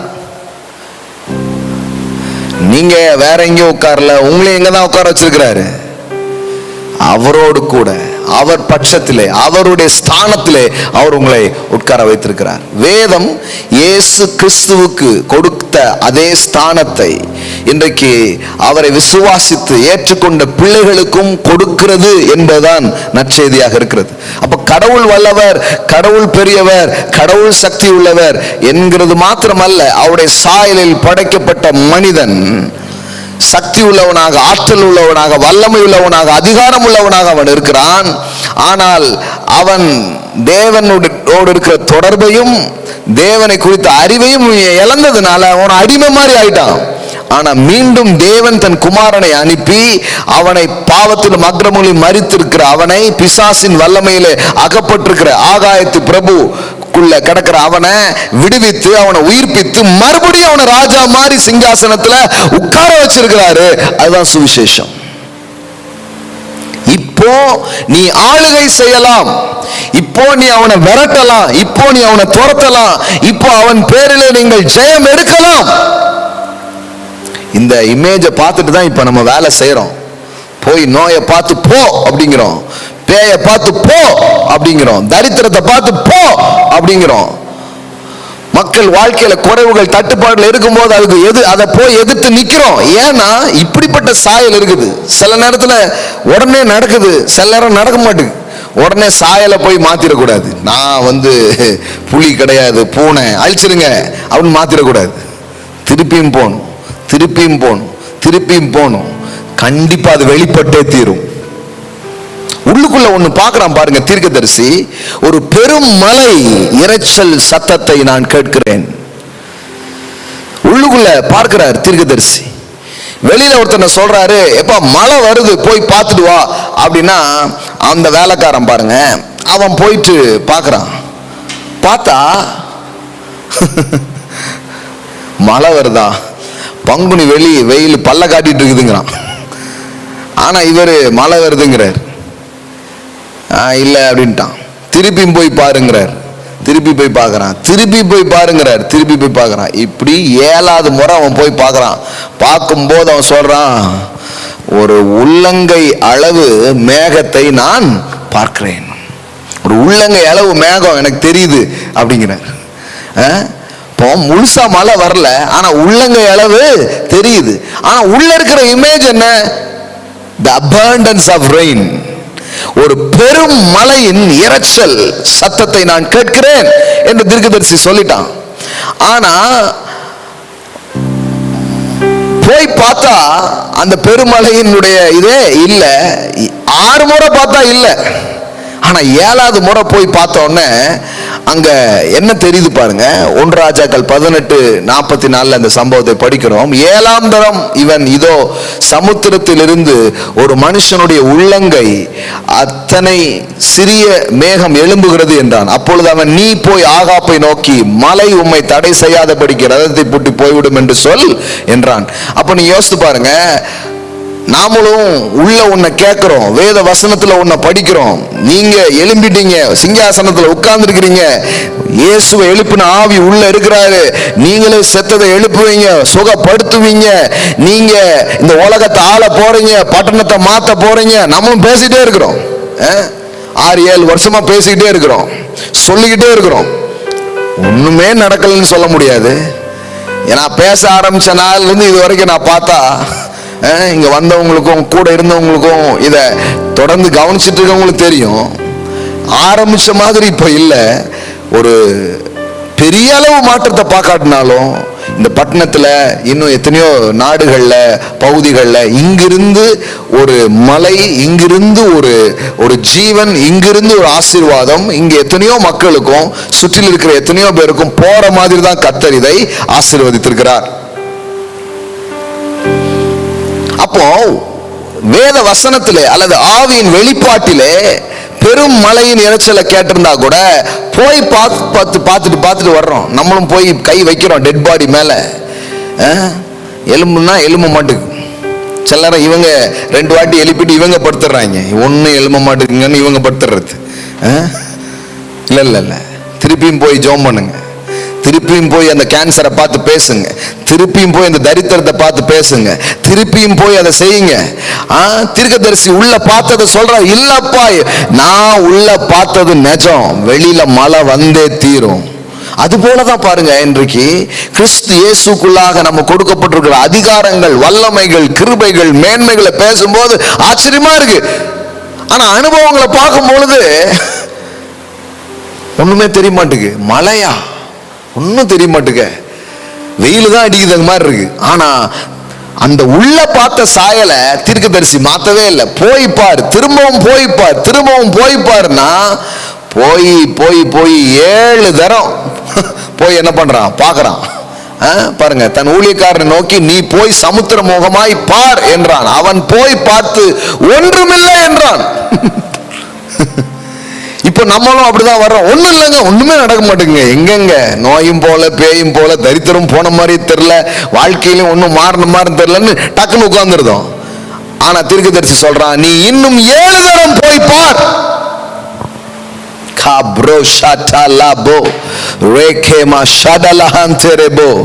தேவனுடைய ராஜ்யம் எல்லாமே இப்படிதான் இருக்குது. பலவந்தம் பண்ணப்படுகிறவர்களுக்குரியதா இருக்கிறது. சும்மா ஏதோ ஜஸ்ட் லைக் தட் ஏதோ பொண்ண ஏதோ அப்படி கிடையாது. பாருங்க, மீண்டும் மீண்டும் திரும்ப திரும்ப. நம்ம கொரிந்தியர்ல வாசித்தோம் இல்லையா? என்ன வாசித்தோம்? கண்டினியூலி, எஸ், தொடர்ச்சியாக. என்ன வாசித்தோம் பாருங்க? Continuously seeing as in a mirror the glory of the Lord, or progressively begins transformed into his image. நீங்க தொடர்ந்து பார்க்கும் பொழுது progressive-ஆ அந்த இமேஜ் வர்றதை நீங்க பார்ப்பீங்க. அப்ப மலையை பார்க்கறான், இங்க வந்து உள்ள மலையை பார்க்கறாரு, இங்க வந்து பார்த்தா ஒண்ணும் இல்லை. உள்ள மலையை பார்க்கறாரு, இங்க வந்து பார்த்தா ஒண்ணும் இல்லை. உள்ள மலையை பார்க்கறாரு, இப்படியே நடக்குது. ஆனா 7வது முறை போய் பார்த்தா லேசா தெரியுது, கையில லேசா தெரியுது. தீர்க்கதரிசி சொல்லிட்டாரு, பார்த்துட்டல, இனிமே அடிக்கிற மலையில ராஜாவெல்லாம் கிளம்பி போக சொல்லிடு, அப்புறம் அடிக்கிற மலையில அப்புறம் வண்டி டிராபிக் ஜாம் ஆயிரும், போக முடியாது அப்படின்ட்டு. எப்படி பாருங்க, நான் சொல்றேன், இப்படிதான் நம்ம பார்க்கிற காரியத்துல நடக்கும். இன்னைக்கு ஒண்ணுமே இல்லாத மாதிரி இருக்கலாம், இன்னைக்கு எதுவுமே நடக்காத மாதிரி இருக்கலாம். ஆனா வேத வசனம் அத்தனையும் உண்மை, தேவனுடைய வார்த்தைகள் அத்தனையும் உண்மை. சொல்லப்பட்ட காரியங்கள் ஒன்றும் நிறைவேறாமல் போகாது. அத்தனை சத்தியத்தையும் எடுத்துக்கொண்டு கிறிஸ்துவுக்குள்ள நான் இதுவாதான் இருக்கிறேன்னு திரும்ப திரும்ப போய் பார்க்கிற, திரும்ப திரும்ப அதை கவனிக்கிற பிள்ளைகளுக்கு மாபெரும் மாற்றங்கள். வெறும் உள்ளங்கை அளவு மேகம் மாத்திரமல்ல, ஒரு பெரும் மலையை நீங்கள் பார்ப்பீர்கள் நான் உங்களுக்கு சொல்லுகிறேன். இப்படிதான் எங்க வாழ்க்கையில் இருக்கிற தரித்திரம் மாறினது. இப்படிதான் ஊழியத்தின் வெற்றிகள் துவங்கினது. இப்படிதான் இன்னைக்கு செய்கிற எத்தனையோ காரியங்கள்ல நம்ம பார்க்கிறோம். இப்ப இவ்வளவு பார்த்தா கூட மனசுல என்ன தோணுது? ஒரு உள்ளங்கை அளவுதான், சுண்டு வர அளவுதான் பார்த்துருக்கிறோம். ஆனா இன்னும் நிறைய வச்சிருக்கிறார் ஆண்டவர். ஏன்னா இங்க பார்க்க பார்க்க பார்க்க மனசுக்குள்ள இன்னும் பெரிய கனவு தான் வருது, பெரிய திட்டங்கள் தான் வருது, பெரிய நோக்கங்கள் தான் வருது. பாருங்க, அப்போ இமேஜை மாத்திரக்கூடாது. ஏன்னா அந்த சாயலுக்கு ஒப்பாய் நான் மறுரூபம் ஆகும். எந்த சாயலை வேதவசனம் உங்களை குறித்து சொல்லுதோ அது வெளிப்பட்டே தீரும். ஒருவேளை உங்களாலே அதை நம்ப முடியாததா இருக்கலாம். நானா நீதிமான் அப்படிங்கிறாங்க, நானா பரிசுத்தவான், நானா செல்வந்தன், நானா ஆரோக்கியம் உள்ளவன், நானா இயேசுவின் சாயலுக்கு ஒப்பாய் இருக்கிறவன். என்னால் நம்பவே முடியலங்கிறாங்க. உங்களால நம்பவே முடியலங்க, அதான் சுவிசேஷம். ஆபிரகாமுக்கு தேவன் சொன்னார், நீ அநேக ஜாதிகளுக்கு தகப்பன். ரோமருக்கு நிருபம். ஆண்டவர் எப்பவுமே அப்படிதான் பேசுறாரு. எப்படி பேசுறாரு பாருங்க. What is God's language? அவருடைய மொழி என்ன? அவர் பேசும்போது எப்படி இருக்குது பாருங்க. ரோமர் 4, அநேக ஜாதிகளுக்கு நான் உன்னை தகப்பனாக்கினேன் அப்படி சொல்றார். 18வது வசனம் பாருங்க. உன் சந்ததி இவ்வளவா இருக்கும் என்று சொல்லப்பட்டபடியே நான் அநேக ஜாதிகளுக்கு தகப்பனாவதை நம்புகிறதுக்கு ஏது இல்லாதிருந்தும் அதை நம்பிக்கையோடு விசுவாசித்தான். அப்படின்னா என்ன அர்த்தம்? தேவன் சொல்லும் போது அதுக்கு வாய்ப்பு அங்க அந்த நேரத்தில் பார்த்தா நம்புற மாதிரியே இல்லை. நம்புவதற்கு ஏது இல்லாதிருந்தும் அப்படின்னா என்ன அர்த்தம்? ஆண்டவர் பேசுறது எப்படி இருக்குன்னா நம்புற மாதிரியே இருக்காது. சிலர் பேசுறதே அப்படிதான் இருக்கும். அந்த மாதிரி அது சொல்ல நான் சில பேசும்போது பார்த்தீங்கன்னா நம்புற மாதிரியே இல்லையே இருக்கு. அவங்க எப்பவுமே அப்படிதான் இருக்கும். அந்த மாதிரி இல்ல. அதாவது unbelievable things, not natural, super natural things, கேள்விப்பட்டிராததை, கண்டிராததை, அப்படிப்பட்ட காரியத்தை ஆண்டவர் பேசுறார். ஆமா, அப்படிதான் ஆபிரகாம்கிட்ட பேசுறார். சரீரம் செத்தவனை பார்த்து அநேக ஜாதிகளுக்கு தகப்பன் என்றும், கர்ப்பம் செத்தவளை பார்த்து, இன்னும் ஆழமா அதை படித்து சொல்றாங்க, கர்ப்பம் இல்லாதவளை பார்த்து, கர்ப்பம் செத்துச்சுன்னு சொல்றாங்க, சிலர் சொல்றாங்க கர்ப்பமே இல்லை, கர்ப்பமே இல்லை, அப்படி ஒரு உறுப்பே இல்லாம இருந்துதான், செத்ததோ இல்லை இல்லாததோ. ஆனா அவளை பார்த்து, அந்த முதிர் வயதான பெண்ணை பார்த்து தேவன் சொல்றாரு, நீ அநேக ஜாதிகளுக்கு தாய், நீ அநேக ஜாதிகளுக்கு தகப்பன். You are father of many nation. I have made thee the father of many nation. நான் உன்னை தகப்பன் ஆக்கிட்டேன், உன்னை தாய் ஆக்கிட்டேன். அப்ப யோசித்து பாருங்க, நம்பவே முடியாத ஒரு காரியம். ஆனா ஒவ்வொரு நாளும் தன்னை தகப்பனாகவும் சாராளை தாயாகவும் பார்க்க பார்க்க பார்க்க, தேவன் சொன்னபடியே தங்களை பார்க்க பார்க்க, தேவன் சொன்னபடியே தங்களை அழைக்க அழைக்க, தேவன் சொன்னபடியே தங்களை குறித்து என்ன என்ன என்ன, அந்த சாயல் அப்படியே வெளியரங்கமானது. பாருங்க, இப்படிதான் நடக்கும் வாழ்க்கையில. டிரான்ஸ்ஃபர்மேஷன்ங்கிறது இப்படிதான் நடக்குது. டிரான்ஸ்ஃபர்மேஷன் அப்படிங்கிறது இப்படிதான் நடக்குது. ஒரு கூட்டுப்புழு வண்ணத்து பூச்சியாய் மாறுவது போல, அந்த மெட்டமார்பசிக்ஸ் என்று சொல்லுகிறார்களே, அந்த முறைமையின்படியே ஒரு கூட்டுப்புழு வண்ணத்து பூச்சியாக பரிணமிப்பது போல, ஒரு ப்ரோக்ரெசிவ் வேல, பாவத்திலையும் அக்கிரமத்திலையும் கடந்த ஆள்மா இருக்கிற ஒரு மனுஷன் இதையெல்லாம் பார்க்க பார்க்க பார்க்க, ஒரு டைம்ல பார்த்தா இந்த கூட்டுப்புழு பார்த்தா அருவருக்கிற மாதிரி இருக்கும், ஆனா வண்ணத்து பூச்சியா பார்க்கும்போது அழகா இருக்கு. அது மாதிரி ஒரு மாதிரி இருக்குது. என்னங்க வாழ்க்கை இது அப்படின்னு உங்களுக்கு பிடிக்காத ஒரு வாழ்க்கை ஒன்று இருக்குது பாருங்க. இதை நீங்க பார்க்க பார்க்க ஒரு நாள் இதில் சொல்லப்பட்டிருக்கிற அந்த பிடிச்ச வாழ்க்கை உங்களுடையதாக மாற ஆரம்பிக்கும்.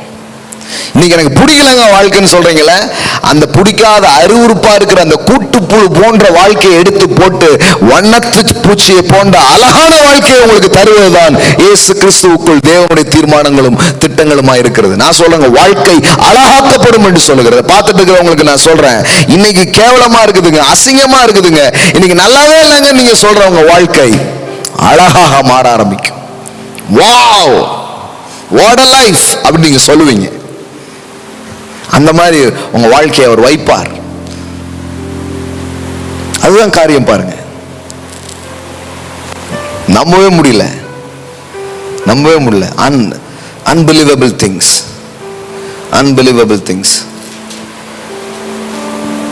அப்போ இந்த ஸ்பிரிச்சுவல் ரியாலிட்டி எப்படி பிசிக்கல் ரியாலிட்டியா மாறுது, ஆவிக்குரிய அந்த நிஜம் எப்படி சரீர பிரகாரமான நிஜமாக மாறுகிறது, இதை புரிந்து கொள்ள வேண்டும். இதை புரிந்து கொள்ளும் பொழுதுதான் நம்முடைய அதிகாரங்கள் வல்லமைகள் வெளிப்பட ஆரம்பிக்கும்.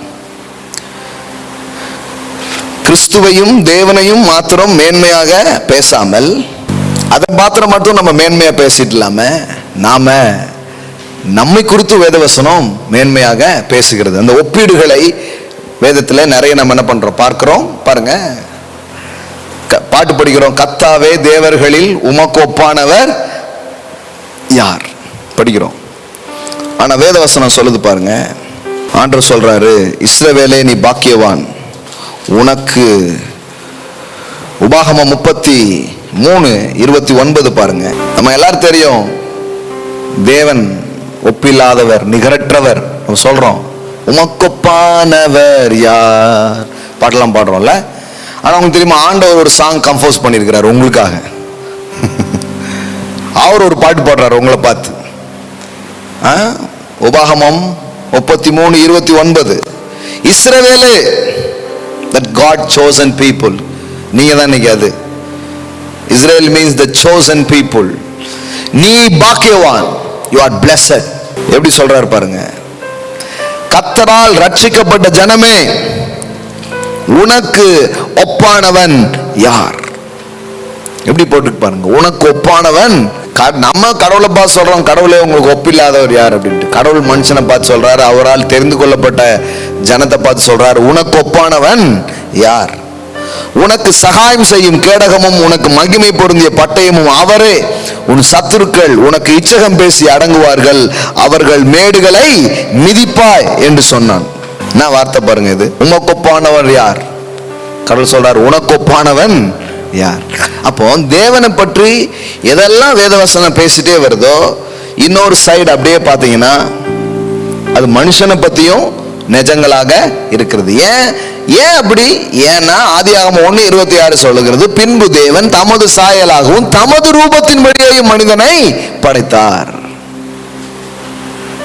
அப்படிதான் உண்டாக்கி இருக்கிறார். அவருடைய சாயல், அவருடைய ரூபம். சாயல்னா என்ன? இமேஜ். ரூபம்னா என்ன? லைக்னஸ். அதாவது அவரை போல இமேஜ்லயும், லைக்னஸ்னா என்ன? அவர் எப்படி நடந்துக்கிறாரோ அப்படி, அவரை போல. அப்போ உங்களுடைய இமேஜ் கரெக்ட் ஆகும் போது நீங்க அது மாதிரி நடக்க ஆரம்பிச்சிருவீங்க. வேதவசனம் உங்களுக்கு கொடுத்து என்ன சொல்லுது? கிறிஸ்து இயேசுக்குள்ள நீங்கள் யார்? இந்த இமேஜ் உள்ள வர வர இது விழ விழ விழ.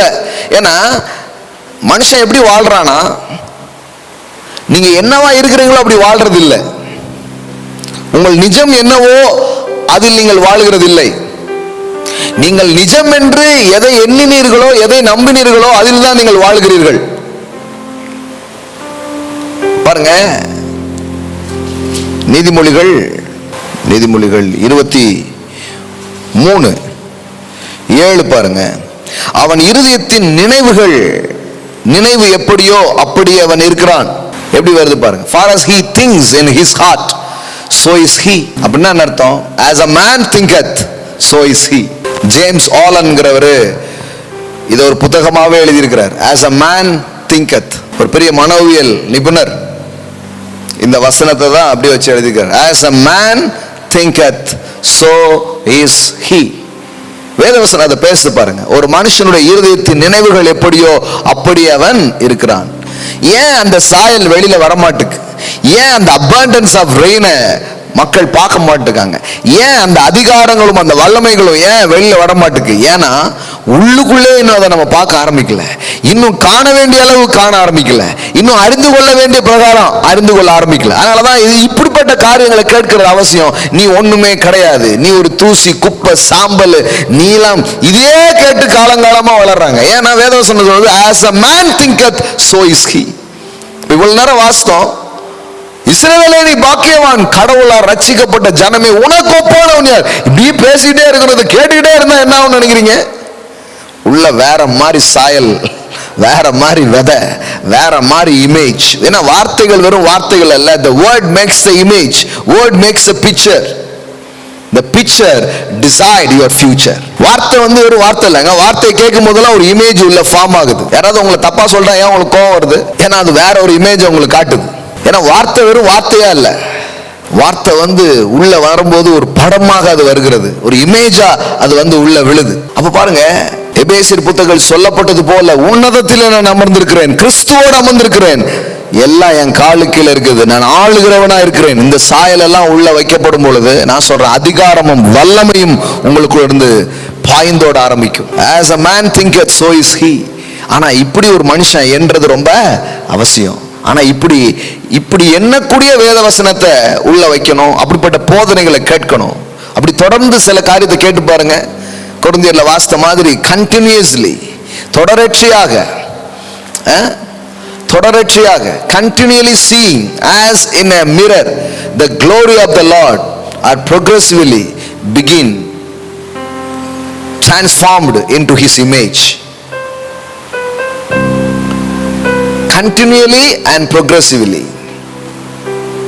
தொடர்ச்சியா பார்க்கணும், படிப்படியாக அந்த மாற்றங்கள் வருகிறதை நீங்க பார்ப்பீங்க. ஆமா, ஒரு படம் வரைகிற மாதிரி தான் உள்ளுக்குள்ள அந்த இமேஜ் வர வர வர திடீர்னு பாருங்க உங்க வாழ்க்கை செழிக்க ஆரம்பிக்கும். நீ பாட்டு பாடின மாதிரி வனாந்தரம் செழிக்கும், உங்க சரீரத்துல ஆரோக்கியம் அப்படி வர்றதை நீங்க பார்ப்பீங்க.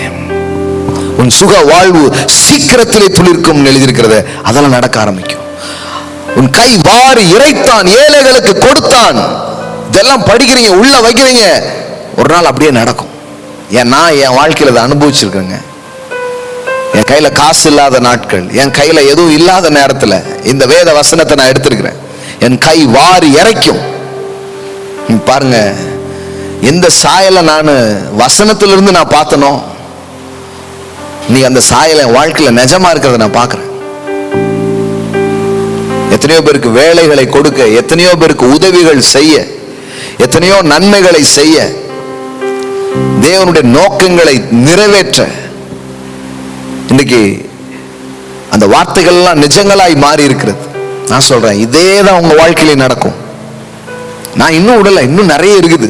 அதனால நான் இன்னும் வேலை செஞ்சுட்டு தான் இருக்கிறேன். இன்னும் அதை தோண்டி எடுத்துக்கிட்டு தான் இருக்கிறேன். இன்னும் இதுல நான் ஆழமா பார்த்து கொண்டே தான் வர்றேன். நான் ஒன்றும் திருப்தி அடைஞ்சிடல. லட்ச லட்சமா இப்போ கொடுக்க முடியுதுன்னா நான் கோடி கோடியா கொடுக்குற அளவுக்கு வரணும் ஆண்டவரேன்னு கேட்டுட்டு இருக்கிறேன். நான் ஒரு கார் தான் வாங்கி கொடுக்க முடிஞ்சிருக்குது. இன்னொரு 100 பேர் கார் வாங்கி கொடுக்குற அளவுக்கு பிளஸ் பண்ணணும். நிறைய பேருக்கு வீடு கட்டி கொடுக்குற அளவுக்கு நான் வளரணும். கொஞ்சம் பிள்ளைங்களுக்கு ஒரு 100 பிள்ளைங்களை படிக்க வச்சோம், அது போதாது. ஸ்கூல்லாம் கட்டணும், காலேஜ்லாம் கட்டணும், அந்த அளவுக்கு வரணும். இந்த சாயல்லாம் உள்ள வருது பாருங்க. உள்ள வந்தா நடக்குமா? கண்டிப்பா நடக்கும். கடவுளுடைய வார்த்தையின் அடிப்படையில் உங்களுக்குள்ள உருவாகிற கனவும், உங்களுக்குள்ள உருவாகிற ஆசைகளும், உங்களுக்குள்ள உருவாகிற காரியங்களும் நடந்தே தீரும். அப்போ வேத வசனம் ஒரு கண்ணாடி மாதிரி உங்களை காட்டுது. உங்கள் ஆவிக்குரிய நிஜங்களை அது முதலாவது உங்களுக்கு காட்டுகிறது. அதனாலதான் சிலர் இந்த போதனையை எதிர்க்கிறாங்க. இந்த போதனையை எதிர்க்கிறதுனா ஏன் எதிர்க்கிறாங்கன்னா, அவங்களால நம்ப முடியல. என்னங்க சொல்றீங்க? அவன்லாம் ஒண்ணுமே கிடையாது, அவனை போய் பரிசுத்தவானுங்கிறீங்க. அவன்லாம் ஒன்னத்துக்கு உதவ மாட்டான், அவனை போய் நீங்க உனக்கு நிகரானவன் யாருங்கிறீங்க. அதனாலதான் பவுல் சொல்றாரு, மாம்சத்தின்படி ஒருவனையும் அறியேன், கிறிஸ்துவையும் நான் அறியேன். நீ நெட்டையா குட்டையா கட்டையா படிச்சிருக்கியா படிக்கலையா ஆள் சப்போர்ட் இருக்குதா இல்லையா, இது எதையுமே பார்க்கறது இல்லை. உங்களை குறித்து கிறிஸ்துவுக்குள் இருக்கிற ஆவிக்குரிய நிஜம் என்ன என்பதை நான் பிரசங்கம் பண்ண போகிறேன். அப்படிதான் ஒரு சபையில பிரசங்கம் பண்ணணும், அப்படிதான் மக்களுக்கு சொல்லணும். சொல்ல சொல்ல அறிவிக்க அறிவிக்க புரிந்து கொள்ளுதல் உண்டாக உண்டாக அந்த சாயலுக்கு ஒப்பாக அவர்கள் மறுரூபம் அடைவார்கள். இது நடக்கும் பாருங்க, இது நிச்சயமாக நடக்கும். நீ கூட ஒரு போதகர் கால் பண்ணிட்டு கீழ்ப்படின்னு தான் பிரசங்கம் பண்ணணும். நீ காலில் உங்களோட டிவோஷன் கேட்டுட்டு நான் தெரிஞ்சு இது அப்படி நடக்காது. கீழ்ப்படுதலால் நீதிமான் ஆகிறதே இல்லை, இயேசுவின் கீழ்ப்படுதலால் அவர் செய்ததை விசுவாசிக்கிறதுனால எப்படி நீதிமான் ஆகிறங்கிறது இன்னைக்கு தான் எனக்கு தெரிஞ்சு அப்படின்னார். பாருங்க, கம்பேரிசன், ஒப்பிடுதல். தேவன் ஒப்பில்லாதவர், மனுஷனும் அப்படிதான் இருக்கிறான். இயேசுவும் இந்த மாதிரி குட் இமேஜ மனுஷனுக்குள்ள போடுறதுக்காக தான் வந்தார். பாருங்க, அவருடைய பிரசங்கங்கள்லாம் பாருங்க, மனுஷனை மட்டிப்படுத்தி அவர் பேசல, மனுஷனை ரொம்ப உயர்த்தி அவர் பேசுகிறார். மத்தேயு 6ஆம் அதிகாரம் பாருங்க, மேத்யூ காஸ்பல் சாப்டர் 6:26. ஆகாயத்து பட்சிகளை கவனித்து பாருங்கள், அவைகள் விதைக்கிறதும் இல்லை, அறுக்கிறதும் இல்லை, களஞ்சியங்களில் சேர்த்து வைக்கிறதும் இல்லை, அவைகளையும் உங்கள் பரமபிதா பிழைப்பூட்டுகிறார், அவைகளை பார்க்கிலும் நீங்கள் விசேஷித்தவர்கள் அல்லவா. எப்படி சொல்றாரு? பறவைகள் எல்லாம் இருக்கு, ஆனா கடவுள் சொல்றாரு அது ஓகே, ஆனா அவைகளை பார்க்கிலும் நீங்கள் விசேஷித்தவர்கள் அல்லவா. உன்னுடைய வர்த், உன்னுடைய மதிப்பு அதை விட கூடுனதுன்னு சொல்றார். உடைக்காகவும் நீங்கள் கவலைப்படுகிறது என்ன? காட்டு புஷ்பங்கள் எப்படி வளர்கிறது என்று கவனித்து பாருங்கள், அவைகள் உழைக்கிறதும் இல்லை, நூற்கிறதும் இல்லை. இதெல்லாம் சொல்லிட்டு சொல்றாரு, நீங்கள் எவ்வளவு விசேஷமானவர்களாக இருக்கிறீர்கள். 30வது வசனம், அற்ப விசுவாசிகளை இன்றைக்கு இருந்து நாளைக்கு அடுப்பில் போடப்படும் காட்டு புல்லுக்கு தேவன் விதமாய் உடுத்துவித்தால் உங்களுக்கு உடுத்துவிப்பது அதிக நிச்சயம் அல்லவா. அப்போ எல்லாமே பாருங்களேன், மனுஷனுடைய அந்த இன்னர் மேன, அவனுடைய இன்னர் இமேஜ அப்படியே பில்ட் பண்ற வார்த்தைகள் தான் பாரு. பவுல் அப்போ சொல்றார், நான் உங்களை இடிக்கிறதுக்கு வரல, உங்களை ஊன்ற கட்டும்படியாகவே கர்த்தர் எங்களுக்கு அதிகாரத்தை கொடுத்திருக்கிறார் என்று பவுல் சொல்லுகிறார். சும்மா மக்களை இடிக்கிறது இல்லை பாருங்க, மக்களை அப்படியே ஊன்ற கட்டி எழுப்புறது. இதுதான் ரியல் இமேஜ். இயேசு நிறைய சொன்னார். வேதவசனம் சொல்லுகிறது, யோவான் சுவிசேஷம் படிக்கிறோம், இயேசு சொல்றாரு, நான் இந்த உலகத்திற்கு ஒளியாய் இருக்கிறேன் அப்படி சொல்றாரு. ஜான் 1 நம்ம படிக்கிறோம், அவருக்குள் ஜீவன் இருந்தது, அந்த ஜீவன் மனுஷனுக்கு ஒளியா இருந்தது. அது மாத்திரம் இல்ல, அவர் சொல்றாரு, I am the light of the world. நான் இந்த உலகத்திற்கு ஒளியாய் இருக்கிறேன் அப்படி சொல்றார். அப்படி இயேசுவை பத்தி வேதவசனம் சொல்லுது. ஆனா அதே வாக்கியங்களை கொண்டு வந்து அவர் எங்க சேர்க்கிறாரு? மனுஷங்களோட கொண்டு வந்து சேர்க்கிறார். மத்தேயு சுவிசேஷம் அவர் வந்து சொல்றாரு I am the light of the world அப்படி சொல்றாரு. அப்படி சொல்லிட்டு மனுஷனையும் அவரு எப்படி சொல்றாரு?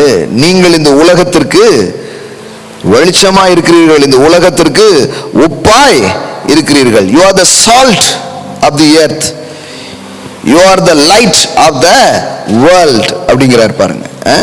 நீங்க இந்த உலகத்துக்கு உப்பாக, இந்த உலகத்துக்கு வெளிச்சமாக இருக்கிறீர்கள்.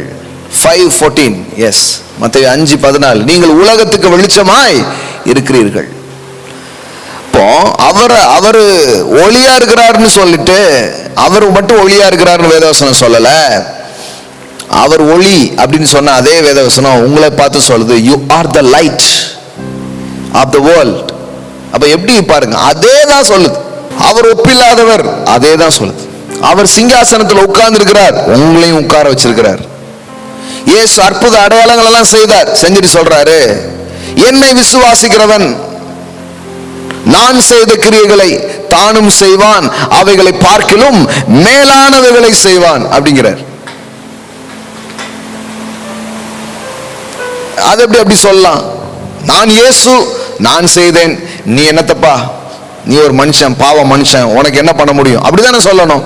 ஆனா அப்படி சொல்ல, அவர் சொல்றாரு என்னை விட மேலா செய்யிட்டார். இதெல்லாம் தாங்க முடியுமான்னு தெரியல நிறைய பேருக்கு. யோவான் 14:12 மெய்யாகவே மெய்யாகவே நான் உங்களுக்கு சொல்லுகிறேன், நான் என் பிதாவினிடத்திற்கு போகிறபடியினால் என்னை விசுவாசிக்கிறவன் நான் செய்கிற கிரியைகளை தானும் செய்வான், இவைகளை பார்க்கிலும் பெரிய கிரியைகளை செய்வான்.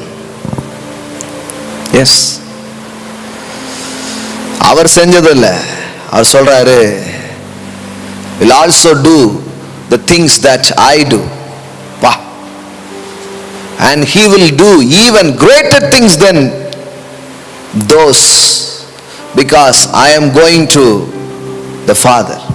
என்ன வார்த்தை பாருங்க, நான் செஞ்சதை செய்வான், அது மட்டும் இல்ல he will do even greater things. Yes, என்ன நம்புறவன், என்ன விசுவாசிக்கிறவன்,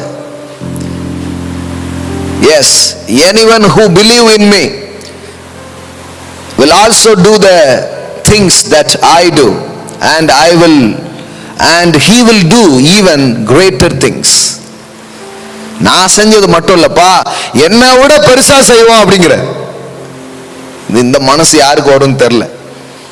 இந்த குருவை மிஞ்சின சிஷியன் அப்படிம்பாங்க பாருங்க. சிலர்லாம் என்னை தாண்டி போயிடக்கூடாதுமே, அதெல்லாம் சில இடத்துல பார்த்தீங்கன்னா அந்த பாஸ்டரை தாண்டி யாருமே வளர மாட்டாங்க. நானும் அடிக்கடி சொல்லுவேன், தலைக்கு மேலே சரீரம் வளரவே வளராது, அப்படியே தான் இருக்கும். ஆனா இவர் அப்படி இல்லை பாருங்க. ஒரு நல்ல தலைவர், ஒரு நல்ல தகப்பன், தன்னை விட தான் பிள்ளை தாண்டி போகணும், உயர்ந்து போகணுங்கிற எண்ணம் இருக்கும் பாருங்க.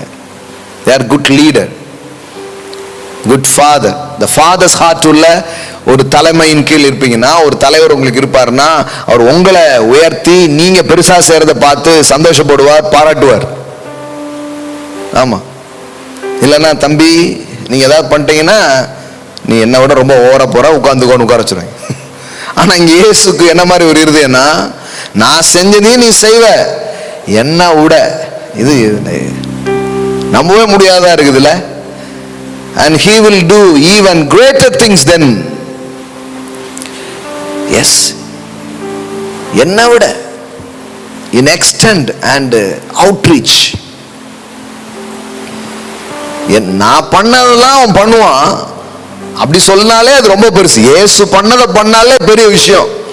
ஆனா சொல்றாரு நான் பண்ணதெல்லாம் விட இன்னும் பெரிய விஷயத்தை அவன் பண்ணுவான்னா, எவ்வளவு பெரிய எதிர்பார்ப்பு அல்லது எவ்வளவு பெரிய இமேஜ், எவ்வளவு பெரிய பாசிபிலிட்டிஸ், சாத்தியக்கூறுகள் இருக்குதுங்கிறத கொஞ்சம் யோசித்து பாரு.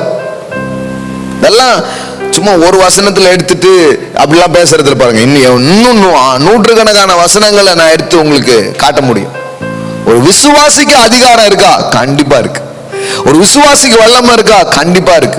ஒரு விசுவாசி இந்த பூமியில ராஜாவை போல வாழ முடியுமா? கண்டிப்பா வாழ முடியும்.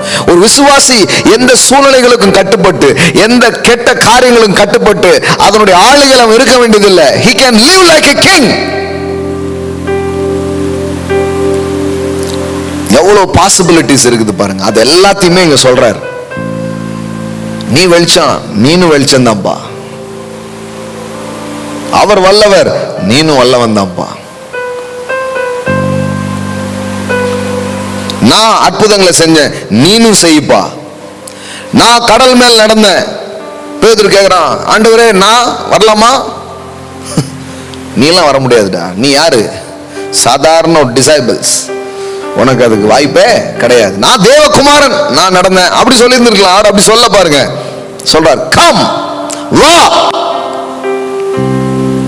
பாருங்க, இயேசு கடல் மேல நடந்தது போல முதல்ல ஒரு மனுஷன் நடக்கிறான் பாருங்க கடல் மேல. யோசித்து பாருங்க. மத்தேயு 14:29 படிக்கிறோம். அவர் வா என்றார். அப்பொழுது பேதுரு படவை விட்டு இறங்கி இயேசுவினிடத்தில் போக ஜலத்தின் மேல் நடந்தான். Walking on the water. Wow wow, என்ன மாதிரி ஒரு தேவன், என்ன மாதிரி ஒரு ரட்சகர், என்ன மாதிரி ஒரு அழைப்பு இருக்குது பாருங்க. இன்னைக்கு இருக்கிற காரியத்தை பார்க்காதீங்க, இன்னைக்கு இருக்கிற சூழலை பார்க்காதீங்க. ஒரு மேன்மையான சாயலுக்கு, ஒரு மேன்மையான ஒரு அழைப்புக்கு, ஒரு மேன்மையான காரியங்களுக்காக தெரிந்து கொள்ளப்பட்டவர்கள் நீங்கள். இவனே அலையிலும் புயலையும் போராடிட்டு கிடக்கிறான். கரை சேர்ந்தாலே பெரிய விஷயம். சில பாருங்க, ஆண்டவரே இதுல என்னை காப்பாத்தி விட்டாலே போதும் ஆண்டவரே அப்படிம்பாங்க. ஆனா காப்பாத்துறது மட்டும் இல்ல, எந்த புயல், எந்த காற்று, எந்த அலை மோதிச்சோ அதை மேலேயே நடக்க வைக்கிறார். உன் மேல எழுமினத உன் கீழே மடங்கடிக்கிற தேவன் உங்க மேல பொங்கி வர்றத உங்க காலு கீழே போட்டு நீங்க அது மேல வாக் பண்ற மாதிரி ஒரு செயலை பண்றாரு பாருங்க. அப்ப நான் கடல் மேல நடந்ததில்ல, நீனும் நடங்கிறாரு. நான் செஞ்சதை நீனும் செய்கிறார். அதை விட மேலானதை செய்கிறார். இன்னும் சொல்ல போனா, அவர் காட்டு கடலை அறுத்தும் போது அவருடைய எதிர்பார்ப்பு என்ன? ஏன் பயப்பட்டீர்கள்? ஏன் உங்களுக்குள் விசுவாசம் இல்லாமல் போயிட்டு அப்படியே கேட்கிறார். ஏன்? ஏன்னா நீ பயந்துருக்க வேண்டாம், நீனே எழுந்தது அதட்டணும் தான் நான் எதிர்பார்த்தேங்கிறார். அப்படிப்பட்ட எதிர்பார்ப்போட தான் இயேசு பேசுறார். எது வரைக்கும் நான் உங்க கூட இருப்பேன் அப்படிங்கிறார். சீக்கிரமா ட்ரைனிங் எடுத்துக்கோங்க. Training for raining. சாப்பாடு இல்ல ஜனங்களுக்கு. சொல்ற, நீங்களே போஜனம் கொடுங்கள் அப்படிங்கிறார். சாமி நாங்க எங்க இருந்து கொடுக்க? அப்படி நீங்களே அவர்களுக்கு கொடுங்கள் அப்படிங்கிறார். ஃபுல்லா நீங்க பாத்தீங்கன்னா அவர் எக்ஸ்பெக்டேஷன் என்னன்னா, ஒரு குமாரனை போல நிறைய குமாரன் வரணுங்கிறது தான். தாங்க கிறிஸ்தவ வாழ்க்கை. இதுதான் வேத வசனத்தின் போதனை. இன்னைக்கு ஒருவேளை சில காரியத்தில் ஏமாற்றங்களை அடைஞ்சிருக்கலாம், இன்னைக்கு சில தோல்விகளை அடைஞ்சிருக்கலாம், இன்னைக்கு சில வியாதி, இன்னைக்கு சில மரணம், இன்னைக்கு சில இழப்புகள், இன்னைக்கு சில உங்களுடைய எக்ஸ்பீரியன்ஸ்ல பார்க்கும்போது இந்த மாதிரி காண எதுவுமே இல்லாமல் இருக்கலாம். ஆனா அதுக்காக இந்த சத்தியத்தெல்லாம் தூக்கி அப்படியே போட்டுறாதீங்க. தீர்க்கதரிசி மாதிரி தீர்க்கதரிசின் வேலைக்காரன் மாதிரி போய் பார்த்துட்டு வாங்க. கண்டினியூவா அதை பாருங்க, ப்ரோக்ரெசிவா அதை பாருங்க. அந்த இமேஜுக்கு ஒப்பா நீங்க மாறுவீங்க. உங்க ஸ்பிரிச்சுவல் ரியாலிட்டி உங்க பிசிக்கல் ரியாலிட்டியா ஒரு நாள் மாறியே தீரும், வந்தே தீரும், காரியங்கள் நடந்தே தீரும். அதாங்க வேதவசனத்தின் மகத்துவம். பிள்ளை இல்லாத ஒரு ஆபிரகாம் பிள்ளையை பெருக்கக்கூடியவனாக மாறிட்டான். கற்பம் செத்த ஒரு சாரால் பிள்ளையை பெறக்கூடியவளாக மாறிட்டான். நீ காலில் பார்த்த மாதிரி பயந்தாங்குழியா இருந்த ஒரு கிடியோன் பராக்கிரமசாலி என்று அழைக்கப்பட்டு பராக்கிரமசாலியா மாறிட்டான். ஏன்னா தேவன் அவனுக்குள்ள அதான் பார்த்தார். அவர் பார்த்து எப்படி கூட்டாரோ அப்படி ஆயிட்டான். அதனாலதான் வேதம் சொல்லுகிறது, பலவீனன் எவனும் தன்னை பலவான் என்று சொல்வானாக. இதெல்லாம் கிறிஸ்துவை பற்றிய நிஜமோ அதெல்லாம் நம்மளை குறித்த நிஜமாக இருக்கிறது. இல்லைங்க நம்ம ஒண்ணுமே இல்லை நம்ம நினைக்கணும். இல்லை, அது தாழ்மைங்கிறது எனக்கு புரியுது. தாழ்மைன்னா என்ன? நீங்க சும்மா போயிட்டு நான் ஒண்ணுமில்லன்னா அதுக்கு பேர் தாழ்மை கிடையாது. இதெல்லாம் என் கிரியையினால நான் அப்படி ஆகல, கடவுளுடைய கிருபையினால கடவுள் என்ன அப்படி வச்சிருக்கிறார் நீங்க நினைச்சீங்கன்னா அதுக்கு பேர் தாழ்மை. இதெல்லாம் நான் ஏர்ன் பண்ணதில்லை, இதெல்லாம் நான் என்னுடைய மெரிட்ல கிடைச்சது கிடையாது, இதெல்லாம் அவருடைய அன்மெரிட்டட் ஃபேவர் அப்படின்னு நினைச்சீங்கன்னா அதுக்கு பேர் தான் தாழ்மை. இப்படியாய் தேவனனை உண்டாக்கி இருக்கிறார், இப்படியாய் தேவனனை காண்கிறார், இப்படியாய் கிறிஸ்து இயேசுவுக்குள் நான் சிருஷ்டிக்கப்பட்டிருக்கிறேன் நீங்க நினைச்சீங்கன்னா அதுக்கு பேர் தாழ்மை. எவ்வளவு அற்புதமான காரியங்கள் பாருங்க. இதுதான் அதிகாரம். இது புரிஞ்சுக்கும் போது எனக்கும் அதிகாரம் இருக்குங்கிறது தெரியும் பாருங்க. இன்னொரு எக்ஸாம்பிள் சொல்லி முடிக்கிறேன். நிறைய ஒப்பீடுகள் இருக்குது தேவனுக்கும் நமக்கும். அதே மாதிரி தேவன் பாருங்க, பேசுனா அதுல வல்லமை இருக்கு, தேவனுடைய வார்த்தையில வல்லமை இருக்கிறது. அவர் உலகத்தை என்னதான் பண்ணாரு? வார்த்தையினால உண்டாக்குனார். அவர் வார்த்தையை பேசுறாரு, உலகம் உண்டாகுது. வார்த்தையை பேசுறாரு, ஜனங்கள் என்ன பண்றாங்க? சுகம் அடைகிறாங்க. வார்த்தையை பேச பேச எல்லாம் இருக்குது. அப்போ எல்லாருக்கும் என்ன தெரியுது? கடவுளுடைய வார்த்தையில் வல்லமை இருக்கிறது, கடவுள் பேசினால் நடக்கும். இதை நம்புறீங்களா? இது எல்லாரும் நம்புறாங்க. ஆனா ஒரு விசுவாசியின் அதிகாரம் என்பது என்ன? ஒரு விசுவாசிய தேவன் அதிகாரம் உள்ளவராக சொல்லுகிறார் அப்படின்னா என்ன?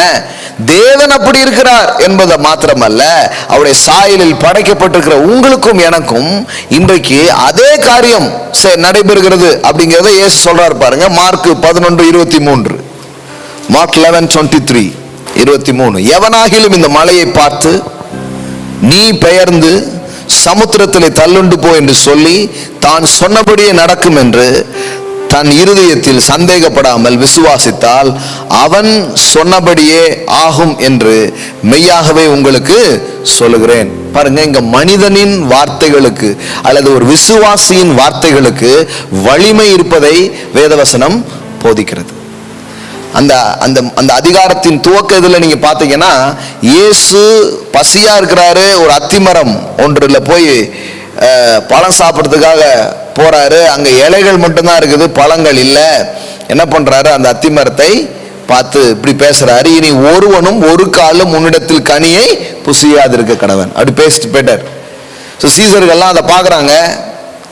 பார்த்துட்டு இவர் என்ன ஆச்சுன்னே தெரில, மரத்து கூடலாம் பேசிட்டு இருக்கிறாருன்னு நினச்சிட்டுப்பாங்கன்னு நினைக்கிறேன். போயிட்டு மறுநாள் அந்த வழியாக திருப்பி வர்றாங்க.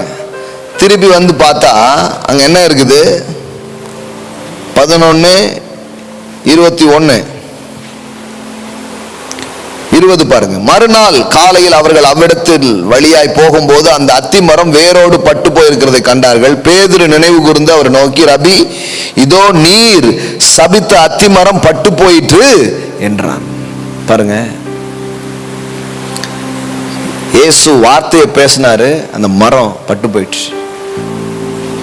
இப்போதான் இயேசு இப்ப சீசர்களை பார்த்து இயேசு அவர்கள் நோக்கி தேவனிடத்தில் விசுவாசம் உள்ளவர்களாய் இருங்கள். என்ன சொல்றாரு? அது ரெண்டு விதமா சொல்றாங்க. faith in God அப்படிங்கிறது இல்ல, have a God kind of faith, தேவனுடைய விசுவாசத்தை உடையவர்களாய் இருங்கள் அப்படின்னு சொன்னதா என்ன பண்றாங்க? சொல்றாங்க. நல்லா கவனிங்க. ஒண்ணு ரொம்ப உண்மை பாருங்க, இயேசு பேசி எப்படி நடந்துச்சோ அதே மாதிரி இப்ப சீசர்கள்டையும் சொல்றாரு, நாம் மரத்துக்கு செய்வதை நீ மலைக்கு செய்யலாம் அப்படிங்கிறாரு. என்ன ஒரு இது பாருங்க. சரி, நான் ஒரு மரத்தை பார்த்து பேசிச்சு நடந்துச்சுன்னா நீ ஏதாவது ஒரு செடியை பார்த்து பேசு, இல்லை ஒரு புல்லை பார்த்து பேசு அப்படின்னு தான் சொல்லணும். ஆனா இவர் போறாரு, நான் மரத்தை பார்த்து பேசணும்பா, ஆனா வாங்க வாங்க வாங்க, நீங்க இந்த எவனாகிலும் இந்த மலையை பார்த்து நீ பெயர்ந்து சமர்த்தத்தில் தள்ளுண்டு போ என்று சொல்லி தான் சொன்னபடியே நடக்கும் என்று தன் இருதயத்தில் சந்தேகப்படாமல் விசுவாசித்தால் அவன் சொன்னபடியே ஆகும். ரொம்ப நாள் அந்த வார்த்தையை நம்பவே முடியல என்னால. அவர் சொன்னபடி ஆகும், அவர் சொல்ல ஆகும், அவர் கட்டளையிட நிற்கும், அவர் சொல்ல ஆகும், அவர் கட்டளையிட நிற்கும். இது நான் சின்ன வயசுல இருந்தே படிச்சிருக்கேன் நான். அவர் சொல்ல ஆகும், அவர் கட்டளையிட நிற்கும், அவர் சொல்ல ஆகும், அவர் கட்டளையிட நிற்கும் அப்படின்னு நானும் ரொம்ப நாளா அவர் எப்போ சொல்லுவாரோ அவர் எப்போ கட்டளையிடுவாரோ அப்படியே இருந்துருது. ஆனா கண்ணெல்லாம் திறந்தது இந்த வசனங்கள். இந்த வசனம் சொல்லுது, அவன் சொன்னபடியே ஆகும். அவர் சொன்னபடி ஆகும், நிஜம். ஆனா இப்போ ஒரு விசுவாசிய, தேவனுடைய பிள்ளைய அதிகாரம் உள்ளவனாக தேவன் படைச்சிருக்கனால இப்ப தேவன் சொல்றார், நான் சொல்லிட்டேன்பா, நான் சொன்ன ஆகும். இப்போ ஒன்ன நான் அந்த பூமியில வைக்கிறேன், நான் தலையா இருக்கிற, நீ சரீரமா இருக்கிற, எனது பிரதிநிதியா இருக்கிற, எனது குமாரனா இந்த பூமியில நீ இருக்கிற, இப்போ நீ சொன்னபடியே ஆகும் அப்படிங்கிறார். இது யாரோ ஒருத்தர் கண்டுபிடிச்சு வந்து சொன்னது இல்லை, இது வேத வசனத்துல இருக்குது. அவன் சொன்னபடியே ஆகும். பாருங்க என்ன மாதிரியான ஒரு அதிகாரம். இதுதான் சாலமோன் ஞானி அப்பவுமே சொல்றார், நீதிமொழிகளை சொல்றார், மரணமும் ஜீவனும் நாவின் அதிகாரத்தில் இருக்கிறது. அதிகாரம் எதுல இருக்குதா? நாவுல இருக்குது. பாருங்க, உங்க நாக்குல ஒரு அதிகாரம் இருக்கு. நாக்குனா இது ஆடிட்டு இருக்கிறது இல்ல, அந்த நாவை பிரயோகித்து நீங்க பேசக்கூடிய வார்த்தைகள் இருக்கு பாருங்க, அதுல அதிகாரம் இருக்கிறது. மரணமும் ஜீவனும் நாவின் அதிகாரத்தில் இருக்கிறது, அதில் பிரியப்படுகிறவர்கள் அதன் கனியை புசிக்கிறார்கள். அப்போ அத்தாரிட்டி, அதிகாரங்கள் நம்முடைய நாவிலே வைக்கப்பட்டிருக்கிறது. நீதிமொழிகள் 18:21 இதை வாசிக்கிறோம். நாவிலே அதிகாரம், கடவுளின் வார்த்தையிலே அல்லது கடவுளின் நாவிலே அதிகாரம். அது நமக்கு எல்லாராலையும் நம்ப முடியும். ஏன்னா உலகமே கடவுளுடைய வார்த்தையினால உண்டாயிடுச்சு. இப்ப கடவுள் சொல்றாரு, இல்லப்பா, உன்னுடைய வாயில கூட ஒரு அதிகாரத்தை நான் வச்சிருக்கிறேன். யூ ஹேவ் அத்தாரிட்டி, உன் வார்த்தையில ஒரு அதிகாரம் இருக்குது அப்படிங்கிறார். இது யாக்கோபும் சொல்றாரு பாருங்க. யாக்கோபு 3வது அதிகாரம் நாவின் வலிமையை குறித்து அவர் எழுதுகிறார். அதாவது நம்முடைய நாக்குல ஒரு வலிமை இருக்கு அப்படின்னு சொல்றார். 1வது வசனத்திலிருந்து பாருங்க. என் சகோதரரை, அதிக ஆக்கினை அடைவோம் என்று அறிந்து உங்களில் அநேகர் போதகராகாதிருப்பீர்களாக. ஆமா, நாக்குக்கு வல்லமை இருக்குன்னு தெரியலன்னா கண்டிப்பா பாஸ்டர் ஆயிடக்கூடாது. ஏன்னா நம்ம பேசுற வார்த்தைகள் அவ்வளவு வல்லமையா இருக்கு. நம்ம உட்கார்ந்து நீ அவ்வளவுதான் இவ்வளவுதான்னா அவ்வளவுதான், தொலைஞ்சது பாருங்க. நம்மளும் தொலைஞ்சோம், அவனும் தொலைஞ்சான். அதனாலதான் வேதவசனம் சொல்லுது, வாயை கரெக்ட் பண்ணலன்னா தயவு செய்து பாஸ்டர் வேலைக்கு வராத, ஓடி போயிரு அப்படிங்கிறார். வாயில என்ன சொல்றேங்கிறது ரொம்ப முக்கியமா இருக்கு. அதனால இஷ்டத்துக்கு வாயில ஒரு நம்பிக்கையும் ஜீவனையும் பேசுற ஆளா இல்லைன்னா தயவு செய்து போதகர் வேலையை விட்டுட்டு ஓடி போயிரு அப்படிங்கிறார். போதகராக இருப்பீர்களாக அப்படி சொல்லிட்டு தான் ஆரம்பிக்கிறார் பாருங்க. நாம் எல்லோரும் அநேக விஷயங்களில் தவறுகிறோம். ஒருவன் சொல் தவறாதவனா இருந்தால் அவன் பூர்ண புருஷரும் தன் சரீரம் முழுவதையும் கடிவாளத்தினால் அடக்கி கொள்ளக்கூடியது மாணவனுமாய் இருக்கிறான் அப்படின்ட்டு பாருங்கள். குதிரை நமக்கு கீழ்ப்படியும்படிக்கு அவைகளின் வாய்களில் கடிவாளம் போட்டு அவைகளுடைய முழு சரீரத்தை திருப்பி நடத்துகிறோம். கப்பலை பாருங்கள், அவைகள் மகா பெரியவளாயிருந்தும் கடுங்காட்டுகளால் அடிபட்டாலும் அவைகளை நடத்துகிறவன் போகும்படி யோசிக்கும் இடம் எதுவோ அவிடத்துக்கு நேராக மிகவும் சிறிதான சுக்கானாலே திருப்பப்படும். குதிரை, கப்பல் இதெல்லாம் எக்ஸாம்பிளா பயன்படுத்துறாரு. எப்படி குதிரைக்கு போடப்படுகிற கடிவாளம் அதன் சரீரத்தை கட்டுப்படுத்துகிறது.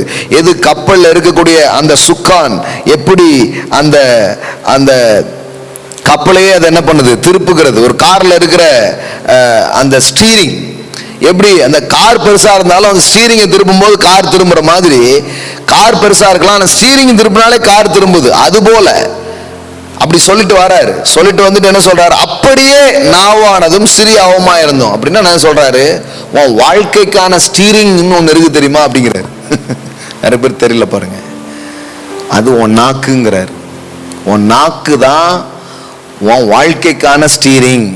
இன்னும் சொல்ல போனா நீங்க பேசுற வார்த்தை தான் உங்க வாழ்க்கைக்கான ஸ்டீரிங்காகவே இருக்குது. இப்ப வாழ்க்கை தப்பா போகுதுன்னா யாக்கோபு சொல்றபடி பார்த்தா வார்த்தைகள் தப்பா போகுது, அதனால் வாழ்க்கை தப்பா போகுது. இப்ப வார்த்தைகள் கரெக்டா போச்சுன்னா வாழ்க்கைகள் கரெக்டா போகும் அப்படிங்கிறார். What a glorious things. What a glorious things. இதுல இன்னொரு முக்கியமான என்ன, உன் பாடியிலே ரொம்ப சின்ன உறுப்பு என்னது, இந்த நாவு. சிறிய உறுப்பு தான், ஆனா எப்படி பாருங்க என்ன போடுற, அதுல எப்படி வருது பாருங்க. நாவானது சிறிய அவமாயா இருந்தும் பெருமையானவைகளை பேசும். பாருங்கள், சிறிய நெருப்பு எவ்வளவு பெரிய காட்டை கொளுத்தி விடுகிறது.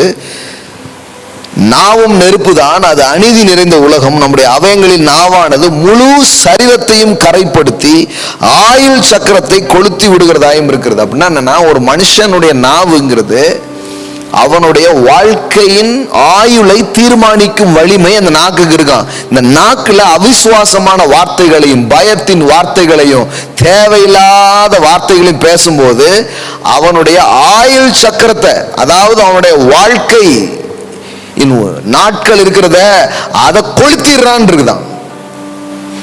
அதனாலதான் மரணமும் ஜீவனும் நாவின் அதிகாரத்திலும் படிக்கிறோம். அப்படின்னு என்னன்னா, நீங்க பேசக்கூடிய வார்த்தைகளால் உங்கள் ஆயுள் குறைய முடியும். எப்ப பார்த்தாலும் சாவ, எப்ப பார்த்தாலும் நெகட்டிவ், எப்ப பார்த்தாலும் கெட்ட காரியங்களை பேசிட்டே இருந்தனா உன் வாழ்க்கையே அப்படி ஆயிடும்பாங்கிறார். நல்ல வேலை உடனே சொன்னா ஆகிற மாதிரி ஆண்டவர் வைக்கல நிறைய பேருக்கு. அது ஒரு கிரேஸ் தான் நான் நினைக்கிறேன். அப்பெல்லாம் வச்சிருந்தாங்கன்னா நீ நிறைய பேர் போய் சேர்ந்துருப்பாங்க. ஆண்டவர் அதை ஒரு இப்ப நம்ம வாஸ்தம் மாத்த மாதிரி ப்ரோக்ரெசிவ்லி அப்படி வச்சிருக்கிறார். Thank God. கண்டினியூலி அண்ட் ப்ரோக்ரெசிவ்லின்னு கடவுள் வச்சிருக்கிறதுனால கடவுளுக்கு நன்றி. இல்லைன்னா என் தலை வெடிக்கிற மாதிரி இருக்கும், தலை படாருன்னு வெடிச்சா என்னத்துக்கு ஆகுது பாருங்க. என் வயிறே எரியுதுமா பார்த்தா அங்கே தீ பிடிச்சிட்டு இருக்கணும் அப்புறம்.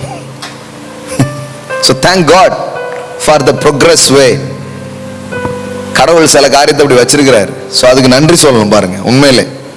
ஏன்னா நம்ம அப்படிப்பட்ட, ஆனா இது தொடர்ந்து அப்படி பண்ண பண்ண பண்ண கண்டிப்பா அது நிஜமாக மாறும். நாங்கள் அந்த கானானுக்குள் போக மாட்டோம் என்று என் காதுகள் கேட்க 10 முறை சொன்னீர்கள் அப்படிங்கிறார் ஆண்டவர். அப்படியே சொல்றார், 10 முறை பேசினேன், 10 வாட்டி. அப்போ நீ சொன்ன மாதிரியே நான் பண்ணிடுறேன், கண்டிப்பா நீ போக மாட்டேன் அப்படின்ட்டு. போமாட்டேன் போமாட்டேன் போமாட்டேன் போமாட்டேன்னு சொல்லிட்டே இருந்தாங்க பாருங்க. சரி நீ போமாட்டேன்ட்டார் கடவுள், அவ்வளவுதான். இப்போ ரொம்ப முக்கியம் என்ன சொல்லிட்டு இருக்கிறேன்னா, கடவுளின் வார்த்தைக்கு வல்லமை இருக்கிறது, அல்ல கடவுளிடத்திலே அதிகார வல்லமை இருக்கு, அது நாம் நம்புகிறோம்.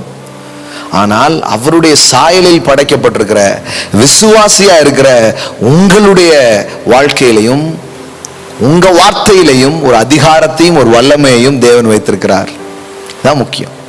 You have authority, believers authority. ஒரே வசனத்தை வாசித்து முடிப்போம். இயேசு இதை இப்படி சொன்னார். மார்க் எழுதின சுவிசேஷம் 16:17. மார்க் 16:17 பாருங்க. விசுவாசிக்கிறவர்களால் நடக்கும் அடையாளங்கள் ஆவன அப்படி ஆரம்பிக்கிறாரு. அதாவது ஊழியர்களால் நடக்கும் அடையாளங்கள் அப்படின்னு வரல, விசுவாசிக்கிறவர்களால் நடக்கும் அடையாளங்கள் ஆவன. என் நாமத்தினாலே பிசாசுகளை துரத்துவார்கள், நவமான பாஷைகளை பேசுவார்கள், சர்ப்பங்களை எடுப்பார்கள், சாவுக்கு ஏதுவான யாதொன்றை குடித்தாலும் அது அவர்களை சேதப்படுத்தாது, வியாதியஸ்தர்கள் மீது கைகளை வைப்பார்கள், அப்பொழுது அவர்கள் சொஸ்தமாவார்கள். ஹல்லேலூயா, ஹல்லேலூயா. என்ன வாக்குத்தத்தங்கள் பாருங்க. இது ஒரு விசுவாசிக்கு இருக்கும் அதிகாரம். கடவுள் சொல்றாரு, சாவுக்கு எதுவானதா குடிச்சாலும் அது அவங்களை சேதப்படுத்தாதான், வியாதியஸ்தர் மீது அவங்க கைகளை வைக்கும் பொழுது அவர்கள் சுகம் அடைகிறார்கள். It's a believer's authority. கடவுளே சுகமாகும், கடவுளே சுகமாகும், கடவுளே கடவுளே கடவுளே அப்படிங்கிறதுக்கு பேரு கிறிஸ்தவ வாழ்க்கை கிடையாது. யாத்திராகமத்தில் ஒரு எக்ஸாம்பிள்ஸ் நாம் பார்க்கிறோம். செங்கடல் வந்து தடுத்துக்கிட்டு நிக்கி மோசே போய் ஆண்டவர்கிட்ட முறையிடுறான். ஆண்டவரே ஆண்டவரே முறையிடுறான். ஆனா நீங்க பாத்தீங்கன்னா அந்த சம்பவத்துல ஆண்டவர் வந்து மோசே வந்து ஜனங்கள்ட்ட சொல்லிட்டு போறான். என்ன சொல்லிட்டு போறான்? நீங்கள் நின்று கொண்டு இன்றைக்கு கர்த்தர் உங்களுக்கு செய்யும் ரட்சிப்பை பார்ப்பீர்கள் அப்படி சொல்லிட்டு போயிடுறான். ஆனா ஆண்டவர் மோசேட்ட ஒண்ணு சொல்றாரு. என்ன சொல்றாரு? மோசே என்னை நோக்கி முறையிடுகிறது என்ன? கடவுள் இப்படிலாம் பேசுவாருங்கிறது நிறைய பேருக்கு அதிர்ச்சியான காரியம். நம்ம என்ன நினைக்கிறோம், என்ன வாழ்க்கையில பிரச்சனை போராட்டம் வந்தாலும் ஆண்டவரே ஆண்டவரே ஆண்டவரே இப்படியே நம்ம போராட்டே இருந்தோம்னா அவருக்கு ரொம்ப இஷ்டமாயிரும் போல அப்படின்னு நம்ம நினைச்சிடறோம். பாருங்க, யாத்திராகமம் 14:15. அப்பொழுது கர்த்தர் மோசேயை நோக்கி, நீ என்னிடத்தில் முறையிடுகிறது என்ன? என்ன ஆண்டவரே, உங்ககிட்ட சொல்லாம வேற யார்கிட்ட சொல்றது? நீங்க தானே சொல்லியிருக்கிறீங்க என்கிட்ட வந்து சொல்லுன்ட்டு. சொல்லலாம்ப்பா, பாசமா பேசலாம், உறவு கொள்ளலாம். ஆனா எப்ப பார்த்தாலும் இப்படியே சொல்லிட்டு இருந்தேன்னா இப்ப ஒன்ன நான் வந்து என்ன ஒரு டம்மி பீஸாவா நான் வச்சிருக்கிறேன், இப்போ உனக்குன்னே எதுவுமே கிடையாதாங்கிறார். அதான் சொல்ல வர்றாரு. அப்பொழுது கர்த்தர் மோசேயை நோக்கி, நீ என்னிடத்தில் முறையிடுகிறது என்ன? புறப்பட்டு போங்கள் என்று இஸ்ரவேல் புத்திரருக்கு சொல்லு. உன் கோலை ஓங்கி உன் கையை சமுத்திரத்தின் மேல் நீட்டி சமுத்திரத்தை பிளந்து விடு. அப்பொழுது இஸ்ரவேல் புத்திரர் சமுத்திரத்தின் நடுவாக வெட்டாந்தரையிலே நடந்து போவார்கள். பா, மோசே என்ன நோக்கி கூப்பிட்டியா அப்படின்னு கடவுள் இறங்கி வந்து, இந்தா பாரு அப்படியே பழந்துட்டேன் போயிட்டாங்க. அப்படி செய்யல பாருங்க, கடவுள் அப்படி செய்யல. கடவுள் சொல்றாரு, இங்க பாருப்பா, யூ ஹேவ் அத்தாரிட்டி, உனக்கு ஒரு அதிகாரத்தை கொடுத்திருக்கிற மோசே, உன்னை அழைச்சிருக்கிறல்ல, இத்தனை பேருக்கு தலைவனா, இத்தனை பேருக்கு ஊழியம் செய்ய உன்னை அழைச்சிருக்கிறேன்னா, யூ ஹேவ் அத்தாரிட்டி, உனக்கு ஒரு அதிகாரம் இருக்கு.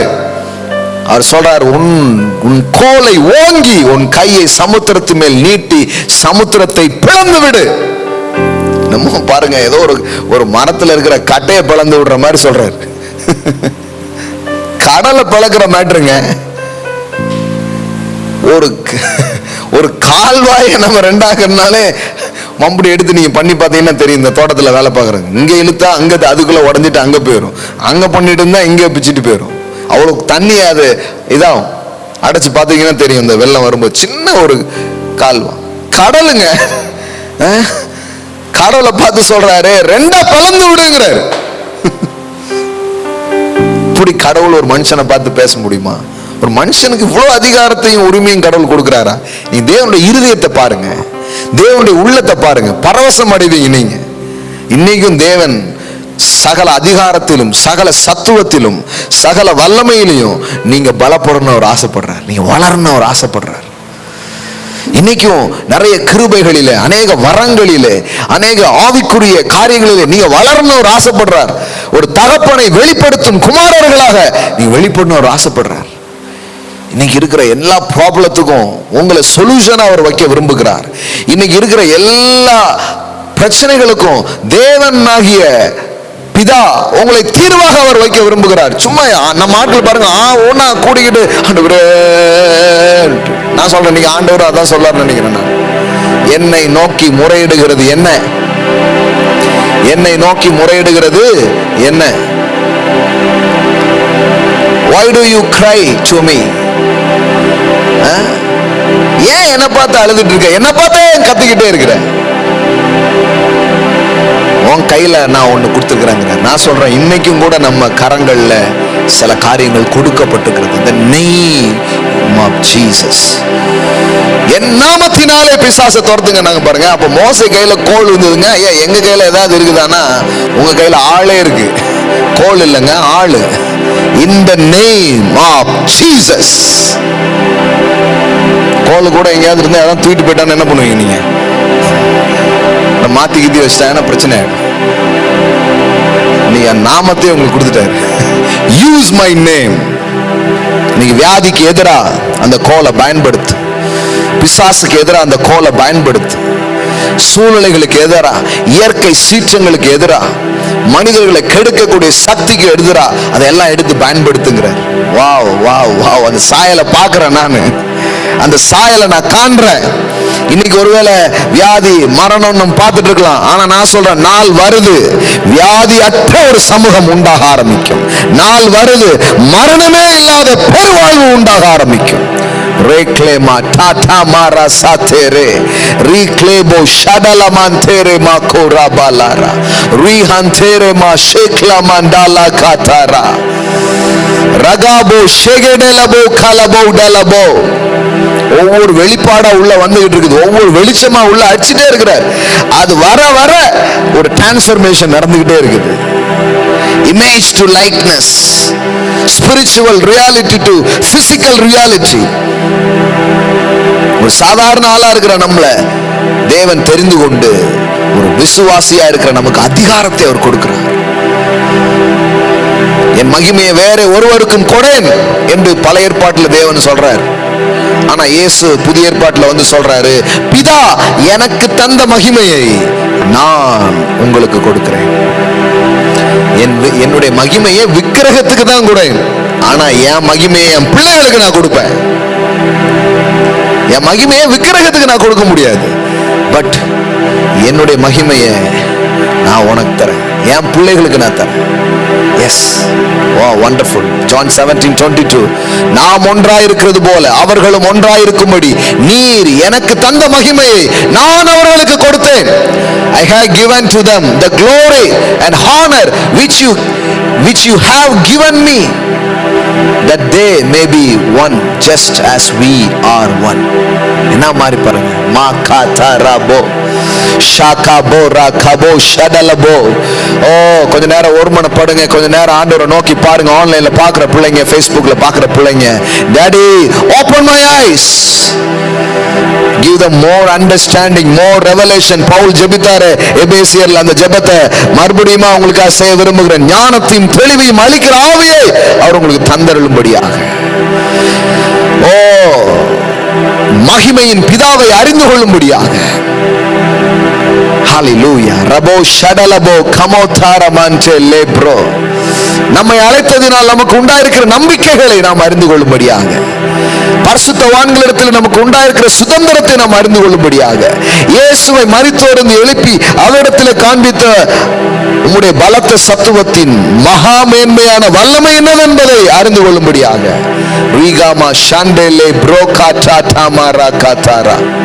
உங்களுக்கு பிரகாசமான மனக்கண்களை கொடுக்கும்படி வேண்டிக் கொள்கிறேன் எழுதியிருக்கிறது. Oh, give them more enlightenment, revelation and enlightenment, Father. எல்லா மனங்களிலே இந்த வெளிப்பாடு உண்டாகட்டும் தாப்பனே. வியாதிகளுக்கும் நோய்க்கும் வறுமைக்கும் பேய்க்கும் பிசாசுக்கும் பயந்து வாழுகிற ஒரு கூட்ட மக்களாக நீர் எங்களை பிறப்பிக்கவில்லை. இதையெல்லாம் அதட்டுகிறவர்களாக, இதையெல்லாம் துரத்துகிறவர்களாக, இதெல்லாம் ஆளுகை செய்கிறவர்களாக, இதெல்லாம் கிழித்து எறிகிறவர்களாக எங்களை உண்டாக்கியிருக்கிறீர்.